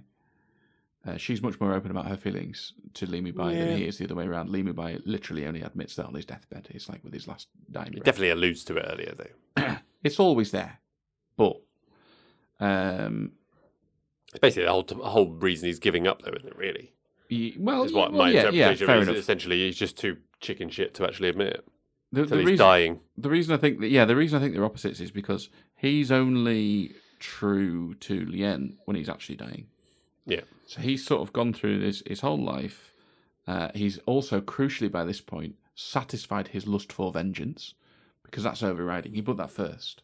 Now, whatever else he says throughout the film about how he's alluding to it, he's got feelings for all the rest of it, he does definitely put it second until he's actually got his vengeance, and it's only then when he goes, I tell you what, now there's now else. I love you, you know. I didn't really see it as the vengeance thing, though, because I didn't think he was after vengeance. It didn't really come across me that he was... Well, he says initially, vengeance isn't his thing. It's not my thing. Actually, do you know what? I'm out. I've led this life, and it's left me empty. I'm out. But then the minute it kicks off, he's like... I thought it was more... I thought he was almost like defending and wanting to guide Jen, right? And he does. He definitely has that motivation. Yeah. I mean, again, that is second... Lien, his love for Len is second to that as well. But he definitely says that as well. He definitely has that motivation too. But more than once, he says, "Do you know what? Actually, Jade Fox must die." Right now, whatever else he's doing, he's definitely doing all that first before he does Michelle Yeoh. Jen's the other way in that the female in this one now is going, "Nah, I've got other stuff I need to do," and it's not until the very end that she goes, "No, I will satisfy your wish and jump off this waterfall as you said I should." Yeah, to be with. I do have problems with the ending. I'm not talking about that. We can talk about the actual practicalities of the ending. No, not the practicalities, more the justification and how it works. Okay, but yeah, it's fine. We can come back to it. So I sort of see those as opposites. You've basically got on one side the man going, "No, I'm going to do everything else first, and then it's about my love for you." Then in the other relationship, it's going to be going like, yeah. Then in the other relationship, you've got the woman going, "Look, I'm going to do everything else first, and then we'll talk about reconciling with you and all the rest of it." So they're kind of opposites. Now, going back to the sort of ending and how it steps on the feminist arc, I was a bit like, so she wanted to be this warrior. She wanted to break free of all the rest of it. And in the end, she sort of just gives it all up for love, sort of thing. She sort of goes... I didn't even see that. It was almost like she gave up on the love thing. Why did she just like... Well, she did give up on the love thing until... Well, okay, maybe that's going to be a symptom of how differently we actually see that end scene. The point I was going to make about it is, at first I was like, yeah, that's not really in keeping with her sort of feminist vibe throughout this. But then I realised it'd be really silly, because this is still a period piece, remember? Yes. It'd be really silly if she got some sort of ending that was like, aha, I made it. I changed the world. I am this, that wouldn't work. And actually it kind of works better as she has had a somewhat futile struggle to throw off that oppression. And that actually she doesn't get to be this sort of like warrior and a family acceptor. And instead she ends up with nothing. She ends up with like, well, if I can't go back to my family, they're never going to accept me now. Is she royalty or something like that? I think rich. Yeah, something like that. It's like they're never going to accept me. So I guess all I've got now is to go, well, I'll have the guy. All right, let's move on to that then, because you think that scene is not about her going to low, which I thought for the ending was. Yeah. No, I was a little bit right. Full honesty here. I watched the ending, as you do with most films where you start, and Emma was watching it with me, and I was just like, huh? That doesn't make any fucking sense. And she was like, well, no, it's a link back to the earlier scene. I was like, what are you talking about? Earlier scene. Rewind. When you fell asleep halfway through last night. Pretty much, yeah. Yeah, basically. Rewind is like, oh, yeah. Yeah. I have a vague recollection of him talking about jumping off a mountain and getting your wish to come true. I think there are even lines in the end where she talks about meeting up with Lou. And then is there not a scene with them together, which you can take to be in the afterlife or whatever? I don't know. Afterwards? Is there? Yeah, is it not right at the end? I don't know. I thought she just flew off a cliff and off she went. That's maybe me putting all that together, because it's just so beautiful. Oh, yeah. See, I got it. It's just like, you finally done it, and then you essentially are like, oh no, I'm going to jump off the cliff to make your dreams come true. And that's not what he said. He said, you jump off a cliff to make your own dreams come true. Yeah. So it's like, she's just like, oh, this will make your dreams come true. Dead. No, you see, I very much saw that as an acceptance that that's what she wants after it all. Which, like I say, you could take as insulting to the... Yeah, a little bit. So you wanted all of this, and you've now given up on that. Yeah. But for me, I think that's actually the... When I sort of think about it, I was like, well, yeah, because the ending where she gets what she wants, that's ridiculous. That's never going to happen. That is pure Hollywood. This obviously is leaning into the romance element instead, which, yeah, I'm totally... Yeah, you could call cheesy, whatever, that's fine. Yeah. I found it a little bit muddled, a little bit confused, and yes, it may have been because I was sleepy when I was watching the middle bit of it. But yeah, I don't know. I wasn't clear exactly the drive behind the old dive off the mountain, and like he didn't look very happy about it. He wasn't like oh cool, yeah, we're gonna be back in the desert, and yeah, woo, awesome. Yeah. He'll be there going, oh shit, oh she's like. Pavement pizza. Shit. Yeah. Pavement pizza. That's interesting. It's more vomit, actually, isn't it? Yeah. Not bad thinking about, really. No, so I've got to say I liked that sort of commentary throughout. I quite liked their arcs. I didn't mind the ending. What's the arc of the Michelle Yeoh character? I keep forgetting her name, which is what for? Lien. Julien. Yeah. Her arc is she's essentially come from sort of nothing, right? She's not got the same privileged background. Not in this though. No, they do mention a tiny bit that like she's already like a she's already established. She's not. But she mentions when she's meeting Jen about how like they're sort of different and all the rest of it. And, they're like polar opposites, right? So Jen had everything, and vice versa. Yeah. So she has found a life, and even though she recognises, which she actually says to Jen, that she is trapped by this life, she, and obviously the not necessarily the straight up patriarchal thing, but she mentions traditions, right, and how the traditions are what's keeping her from having that freedom. I think she also recognises that. That also does give her something. She's got like I don't know whether you would say career, a belonging, or whatever, a purpose, right? Because they're all into the sort of the meditation side of it and all the rest of it. And actually, that's one of the problems that Lee Mubai has. He goes, "I've lived my whole life." He doesn't get much of an arc. But he goes, "I lived my whole life doing this, and now I feel empty." Because she goes, "Well, did you feel at peace then? You've accomplished this. You've got no. I just felt empty." Been on LinkedIn seeing meditation. So she's kind of on that journey, just been lied to. Yeah, bollocks. Well, exactly, yeah. Should have stayed an extra hour in bed. Yeah. It's bullshit. Exactly. Cold showers, fuck off. Yeah. You get up at 4 a.m. and you're going to bed at 6. It's fucking pointless. There's no extra hours in the day. You haven't watched one episode of Love Island. Yeah. Oh, that sounds all right now, that 4 a.m. start. Yeah, so she's on that same arc and journey that he is, in that she's a slave to those traditions and that life. And then she's got this thing where she eventually breaks free of the thing that they're not supposed to do. They're not supposed to get together. And they sort of eventually confess their love to each other. Now, the criticism you could have of her arc, and it's not as grand as Jen's, the criticism you could have of her arc is, well, that only happens because Lee Mubai goes, "Oh, I've always loved you," Yeah. Which is him sort of driving it still. Yeah. But I think that's fair enough, because the main protagonist in this is definitely Jen, and that's the one who's driving the whole movie. Which is slightly irritating because you hate her. I don't hate her, but she's definitely more irritating than the other main female she character. Is, and actually would have been, I don't know, I would have been more interested in it being more solely focused on the Michelle Yeoh character. Because she's fucking badass. She's badass. But having the Jen character as always being like the MacGuffin, the thing that drives the thing that drives the movie, the plot device. Yeah, that's fair enough. Yeah, that's fair enough. But I think the things with the love plots that I didn't really care that much about either romance. I definitely cared more about the Lee Mubai and Shen. Am I saying that right? Confession for you. Go on. I didn't care about either of them. No? No. Yeah. It wasn't really, I don't know. So I like the social commentary. I like flying aside. I like the fighting. I love the production. But actually, as a romance, I've got to say it failed a bit for me. Yeah, I thought it was a bit clumsy at times with how they were doing it. And also, I think we've already talked about this, the whole big sister thing angle.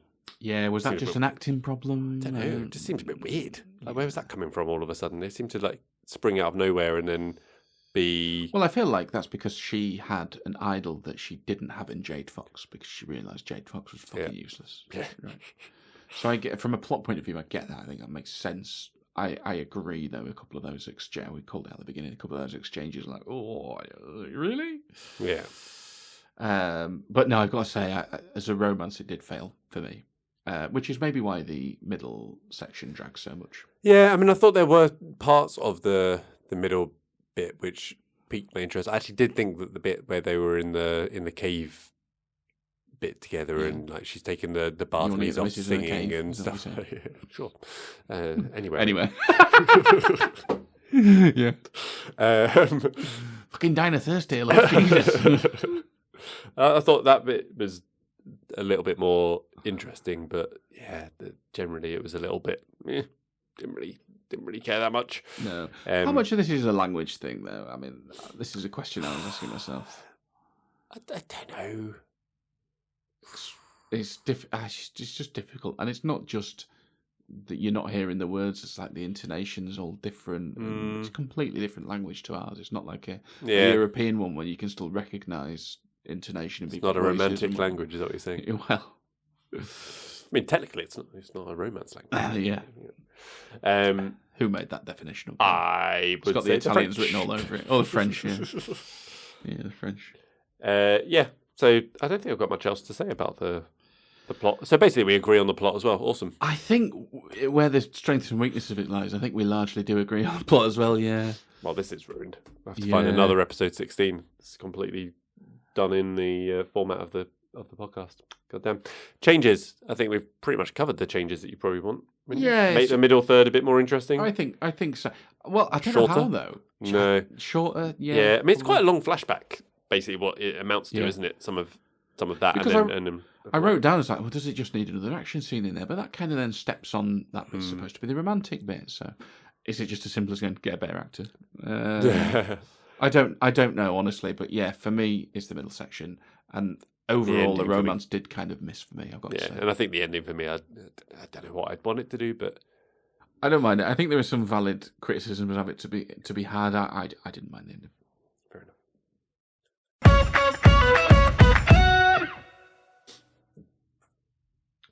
Okay, then we move on to This Is Why You're Wrong. So our closing statement from each of us, and then we find out if our needle has been moved. Carl, off you go. All right. I've sort of come round on this film, and I'll tell you what I mean. So I said at the start, I was a bit worried about revisiting it, because am I going to like it for the same reasons? And I did start off liking it when I was watching it. I was like, oh yes, now flying aside. Right. I was like, oh yes, no, I do like this. This is still cool. And then I found this plot. I was like, yes, very good. Then it got slow. And then I'm watching it and I'm thinking, I'm not sure I'm still going to like this when we come to do it. Whether it's the language getting in the way, whether it's just a pacing thing, I'm not sure. I think all the way through I'm admiring it because it's a really good production. And then after I finished, I was like, I don't know. I watched this with a friend, by the way. Oh, did you? Another friend, bastard. He knows who he is. And I'd hope so. He also did drug him and just sit him up. He also did this with American Graffiti, right? This is because you talk about tropes. You watched 2 films with him. Yeah, this is becoming a trope, and it's quite funny. So both of these films, he's fallen asleep.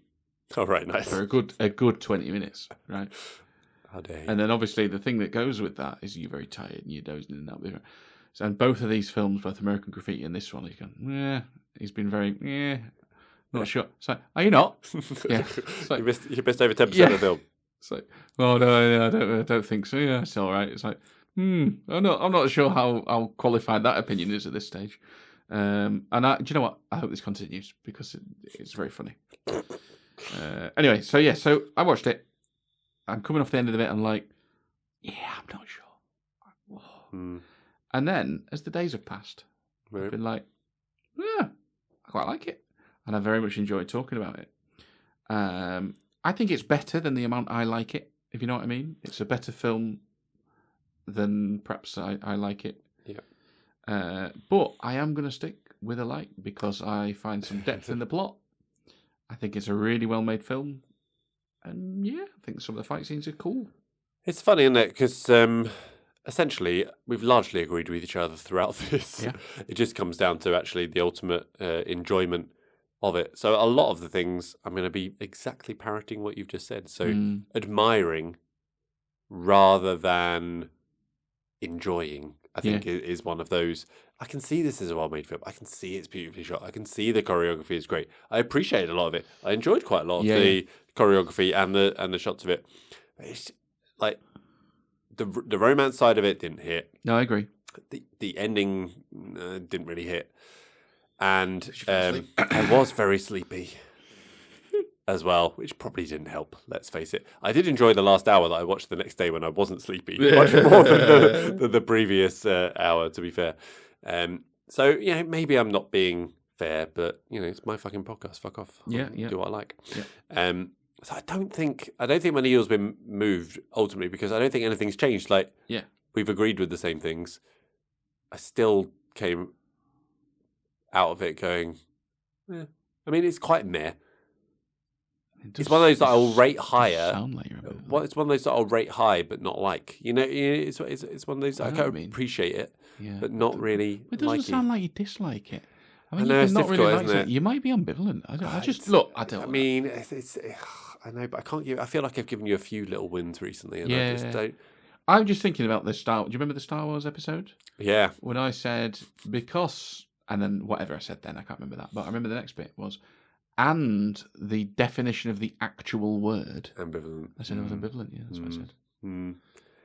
I don't actually dislike this film. But this is the thing, isn't it? Yeah, I think. Right, I'm gonna look myself in the mirror. I am ambivalent about this film. Damn it! Fuck! Damn it! Oh, I hate it. So I guess technically my needle has been moved, even though probably I came into this ambivalent. Look, we take it. Would you? Let's put it another way. Would you say you have mixed feelings or even contradictory ideas about this film? Well, yeah, 100%. There's 100%. Oh, that's handy because that's the dictionary definition of ambivalent. Which is from the little-known Oxford. Oxford. Yeah, it's nothing like the Cambridge Dictionary, is it? Dictionary. Would you like the Cambridge definition? Nah, no. They'll probably betray me like the bastards they are. Nice, yeah, good. So there we go. We've got a needle being moved, probably, kind of, ish. It's hard to be. You're not really taking a victory lap on this one, are you? It's hard to be like. Well, no, I definitely. Really? You think you've moved my needle? Listen. I take the win.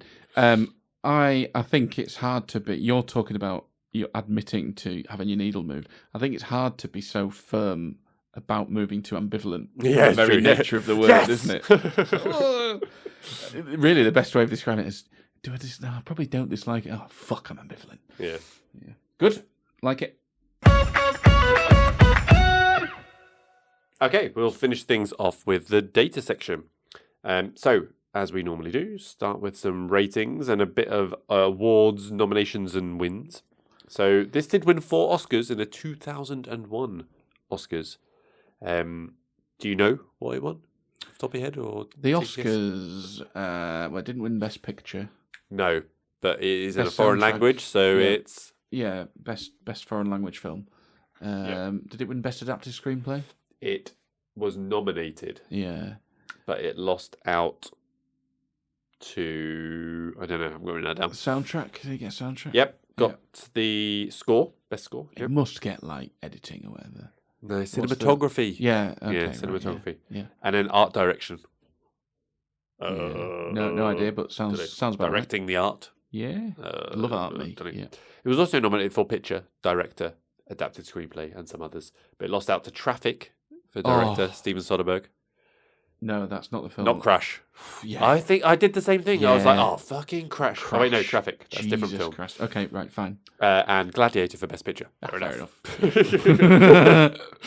Cut, no arguments there. Yeah. Shout out to you, though, Carl, because I was looking hello. through the 2001 Oscars. Mm-hmm. U571, submarine film. Oh, yeah. Won for Best Sound Bon Editing. Jovi in it. Yeah, Bon Jovi. Have you talked about this on the podcast? Not This one. This wasn't one of the ones you Harvey watched. Keitel and Bon Jovi. Yeah, Harvey Keitel, John Bon Jovi.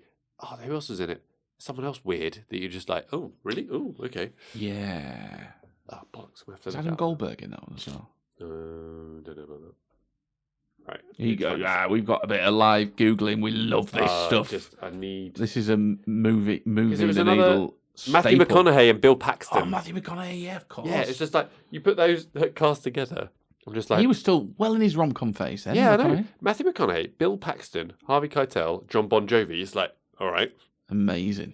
Who else did you think was in it, maybe? I said Adam Goldberg, but I don't... No, I don't think so. Well, he's not in the top 20 cast members. I don't recognise Saving any Private of Ryan. Yeah. Adam Goldberg? Yeah. Who is Adam Goldberg? Because I'm thinking of the writer. No, I mean, unless I've got his name completely wrong, it's the Chandler's weird roommate. You know who you mean. Or Joey's weird I'm roommate. not sure he's called Adam Goldberg. Well, he is, because I'm he's sure called Adam Goldberg. Yeah. You're right. He was in A Beautiful Mind. Yes, he was, yeah. He was one of Nash's assistants, wasn't he? Now, who am I thinking of? Who's the... Evan Goldberg. Yes, that's very different. That's who I'm thinking of. Yeah, super bad. Yeah. There we go. What the hell were we talking about again? Movie. Well, yes. So yeah, won some Oscars. 7.9 on IMDb. Yep. 4.0 on Letterboxd. 4.0, twat. 4 on Letterboxd. 4 point what? 0. 4.0. Right. So pretty similar. Pretty aligned. Yeah. 94 critics. Yeah, they fucking love it, wouldn't they? Yeah, they would do. Oh, yeah. Me, I said a 3, but no likey. Look, it's very big of you. Well done. I am a 3.5 and no liking. Oh, interesting. Yeah. Well, I suppose that reflects. I mean, look, I saved my like. That's more like a 4.5 for me, isn't it? Yeah, 3. I saved my like for the big guns. You know, when I really like a film. But yeah, 3.5. Yeah, I think I couldn't go below a 3 just because of all the things that I've already called out that were good about it. So even if I didn't necessarily like it, it's tricky. To take the complete negative viewpoint, it's not bad enough. No, that's it. To really drop to a low mark. Yeah, you'd just be doing it to be spiteful, wouldn't you? Yeah, you would. Yeah. Which I'm not saying I'm not going to do at some point. And it is difficult sometimes to separate what you like and what you think's good or bad. But it's not. It's really not bad enough. And to the point, really, to be more positive about it, as you've already said, there's too many things that are good about it. Yeah, definitely. Obviously good about it. Rewatchability. We said this is where I think we reconcile these things a little bit. No. So I've said meh because I would watch clips of it on YouTube. Right. I would watch some of the fight scenes. Would you? So when would you next sit down to watch the film again? Though. No, it's a no. Look, it's not a very no. I don't think, but it's a no. So yeah, I like. It's very good. We've talked about the old-fashioned days where you might stumble across a film in the middle, right? Yeah, if you stumble across it in the middle of one of those fight scenes, you might go, "Oh, I don't know, I'll have a watch," and then I'll turn off. Yeah, then it gets the middle section. No. Yeah, fuck off. Okay, best scene. There's kind of a bar scene, but it's kind of a restaurant inn thing. Does that count? No, it doesn't. It doesn't make my call. So, like, I was really tempted to say the tree fight just for that shot. I love that shot. Not as a scene, though. It's not. It's not as a scene. So, my best scene is Lien and Jen fighting, not the one with the weapons. Oh, okay. I like the first one. The first one in the courtyard when she's getting the sword, because that is very much like she's trying to get her when she keeps dragging her back down with her foot. And then it ends really cool when she seemingly got her, and then she just hears something and ducks out the way. The arrow dart comes from behind her head and she catches it. It's such a cool scene. I love that scene. It's really cool. So I had the two. So the restaurant inn fight scene, I thought that was good. It added that bit of levity to it, and it was pretty cool. And then the face off with all the weapons. It's a good scene. Like both of those. Best quote. Now there's a lot that are very deep, and in a film that pulled more on the heartstrings, that landed more with me, I could have picked one of those. but I wasn't quite there with it. So I went for one that made me smile, which was, when it comes to emotions, even heroes can be idiots. There you go. Yeah. It's true. We can. We can. It's true. Yeah, right, okay. So I'm nervous about this one because I didn't actually Google to check I'd written this down right, so I could have completely got this wrong because I wrote it from memory. Right, go on then. You know what poison is? An 8-year-old girl full of deceit. Yeah. I thought you'd like that. Yeah, I mean, yeah. Is she 8 or is she 10? Yeah. Is she 9? No, it's something like that, but you're probably right with that. Yeah, it's not bad, that. Yeah, it's good. Favourite character? Oh. I mean, I know you say it's cheating, but yeah. Yeah, I mean, she's not the main character. She's not one of 3. Julienne, brilliant. Yeah, true. I mean, tearjerker? No. Yeah, very no. Yeah. Yeah, I think very no is probably fair, yeah. Very no, yeah. Jerker? No. There's some nipples. There is a little see-through scene, but what do you want to wear in a bra? It's not. It's a period piece, mate. Didn't exist. Don't want to see a period piece. Ooh, he's gone there. Right. Yeah, so no. Yeah, not gratuitous, just nipples. Yeah. All right. We move on to our top 3. Ooh. I'm excited. So, interesting one. So we didn't go Ang Lee. You wouldn't like me when I'm angry. Hey. Oh dear. You having that? No. Yeah, it's actually funny because it's Stuart Lee, isn't it? Yeah, did Hulk as well. It's good. Yeah. Appreciate that one. Sorry. Good. Yeah. We didn't do Ang Lee. We didn't do martial arts films. We did top 3 films with an animal in the title. Could you have done martial arts films? I could. Not. I mean, you didn't seem keen. John Wick 1, John Wick 2, but it's not really martial arts. I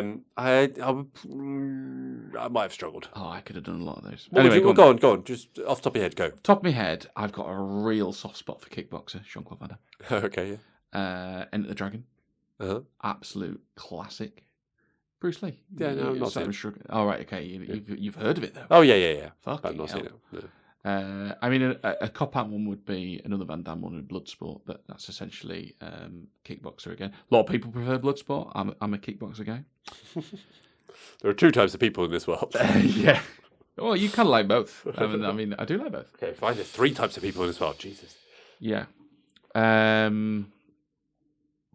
mean, yeah, that probably would be my top 3, actually. Yeah, well, there you go. I mean, don't overthink it. Well, you go Jackie Chan, Tales Drunken Master. There's a lot of the later, or is it earlier actually? Because there's a weird thing with Bruce Lee films. They didn't all get released, and the other actually filmed and whatever. But a lot of the ones where Chuck Norris comes into the game, I think is one of them. Cool. Well, you spent enough time on that. Loads of Jean-Claude Van Damme. You know I like my Van Damme. But we chose top 3 films with animals in the title, or an animal in the title at least. I have only got singular animals. Me too. Yeah. Yep. Well, technically one's got 2, but it's the same animal twice, so it doesn't really count. Okay, so I don't think we're going to have any overlap here. Oh. Being bold guess there. All right. So let's just do your top 3. Honestly, trying to pick an order for these 3 is fucking difficult. Because I really like all of these films. But I've sort of settled on this. Well, let me do number 1 down, because number 3 you might not allow. Just pick the films that count. I mean, come on. Well, we'll see, won't we? Is it not technically an animal? What? I mean, number 1 is Dog Day Afternoon. Sure, yeah, that's on my list of ones I really should have seen by now. Yeah, I mean, honestly, I think you'll like it. I know I'll like it, film. probably. It's just... What's your number 1? Oh, my number 1 is One Flew Over the Cuckoo's Nest. Yeah. Now, I've seen that. I liked it. I really like it. But it's been so long ago. Really? Could I really put it in my top 3? No, I couldn't. No, it's stayed with me, that one. My number 2. Number 2? Batman Begins. Oh, interesting. Right, continuing with... I love an origin story. Yeah. I think that's actually the only one that has Batman in the title anyway, of the Nolan ones, right? Of the... Otherwise you're into The Dark Knight Rises. No, yeah, none of those are animals. Yeah, I'm just trying to remember if you've got Batman : No. No, I don't think so. No, so yeah, no colons on show. Batman Begins, but either way, that is my favourite Okay. Nolan Batman. So mine was Spider-Man Into the Spider-Verse. Yeah, I've not seen that. I mean, I'm surprised you're not. It's very good though. Like it's very good. You the one with Andrew Garfield in? No. It's an animated one. Oh, is it? Okay. It's very good. Very good. Okay, number 3, Carl. All right, so this is where you're going to go. Is it got an animal in the title? Papillon. Does that mean butterfly? Yes. In French. Oh, I'll allow it. Yeah. Is it actually in your top 3? Or are you just trying to be obscure? Not the fucking remake with Rami Malek in. We're talking about the Steve McQueen, Dustin Hoffman. Is it a remake? Yeah. Is it Charlie Hunnam and Rami Malek as well? I don't know. I'd never realised there was such a thing. Oh, God, don't watch it. Oh, no. I love that film. And I thought you might not allow it. I'm a very cultured. So I had Enter the Dragon in there as a 4th place, waiting to swoop in. Okay, no, you're fine. No, Papillon. Technically, dragon not an animal because it's fictional, but fine. But fine. Who Framed Roger Rabbit? Fuck it, right. Number 3. So you got a problem with fiction, right? Okay. Yeah, but rabbit's a real animal. Yeah, it is. Yeah. I didn't say the film had to be real. None of the films are real, Carl. These are all made up people. Yes, they're not documentaries. Yeah, we know. Been over this. Come on. All right. Anyway. Top 3, that's bold. I love Who Framed Roger Rabbit. Yeah, no, fair enough. It's one of those, it's stuck with me. I think it'll stand up nowadays. I've not watched it for a little bit of time, but I might watch it with Theo. That'd be age appropriate, right? Oh, yeah. Yeah. You can have his first sexual encounter with Jessica Rabbit just like I did. Just as you did. I would have watched it about that age, 9, 10, something like that. Yeah. Cool. Oh, I'm going to get that. I'm going to get on the list. Would you have allowed, because I had another sort of honourable Does it have an animal in the title? Would you Ratatouille? I mean... you see, look, yeah. I don't know. It's got rat in the title, I suppose. It would have been, yeah, okay. I do like that. Allowed it. It's a good film. Yeah, it's good. All right, you got anything else for us? Well... No. If your shit joke at the end isn't in Mandarin, I'm going to be disappointed. If you watch I like nothing else than disappointing you. Then I want to see your mouth out of sync and your intonation completely different to facial expression. No? That's not how you watch this movie. That doesn't. No, good. Right. So Mandarin it is then. Yeah, off you go. Okay, cool. Well, that is all we've got. So if we move the needle for you, even if we didn't, please do get in touch with us by email. Someone has to at some point. And rate us, follow, subscribe, wherever you're listening. Our Twitter and Instagram is MTN Movie Pod. You can also find our page on Facebook, and all the details can be found in the show description, along with our Letterboxd reviews as well, which Carl is a lot better actually doing than I am. You'll see my ratings. So, from me and Carl, it is goodbye. Goodbye. Okay, I'm off to find the dragon. It's been hidden for long enough. No, I'm tired, and I didn't have time to come up with anything better. Okay, what do you want from me?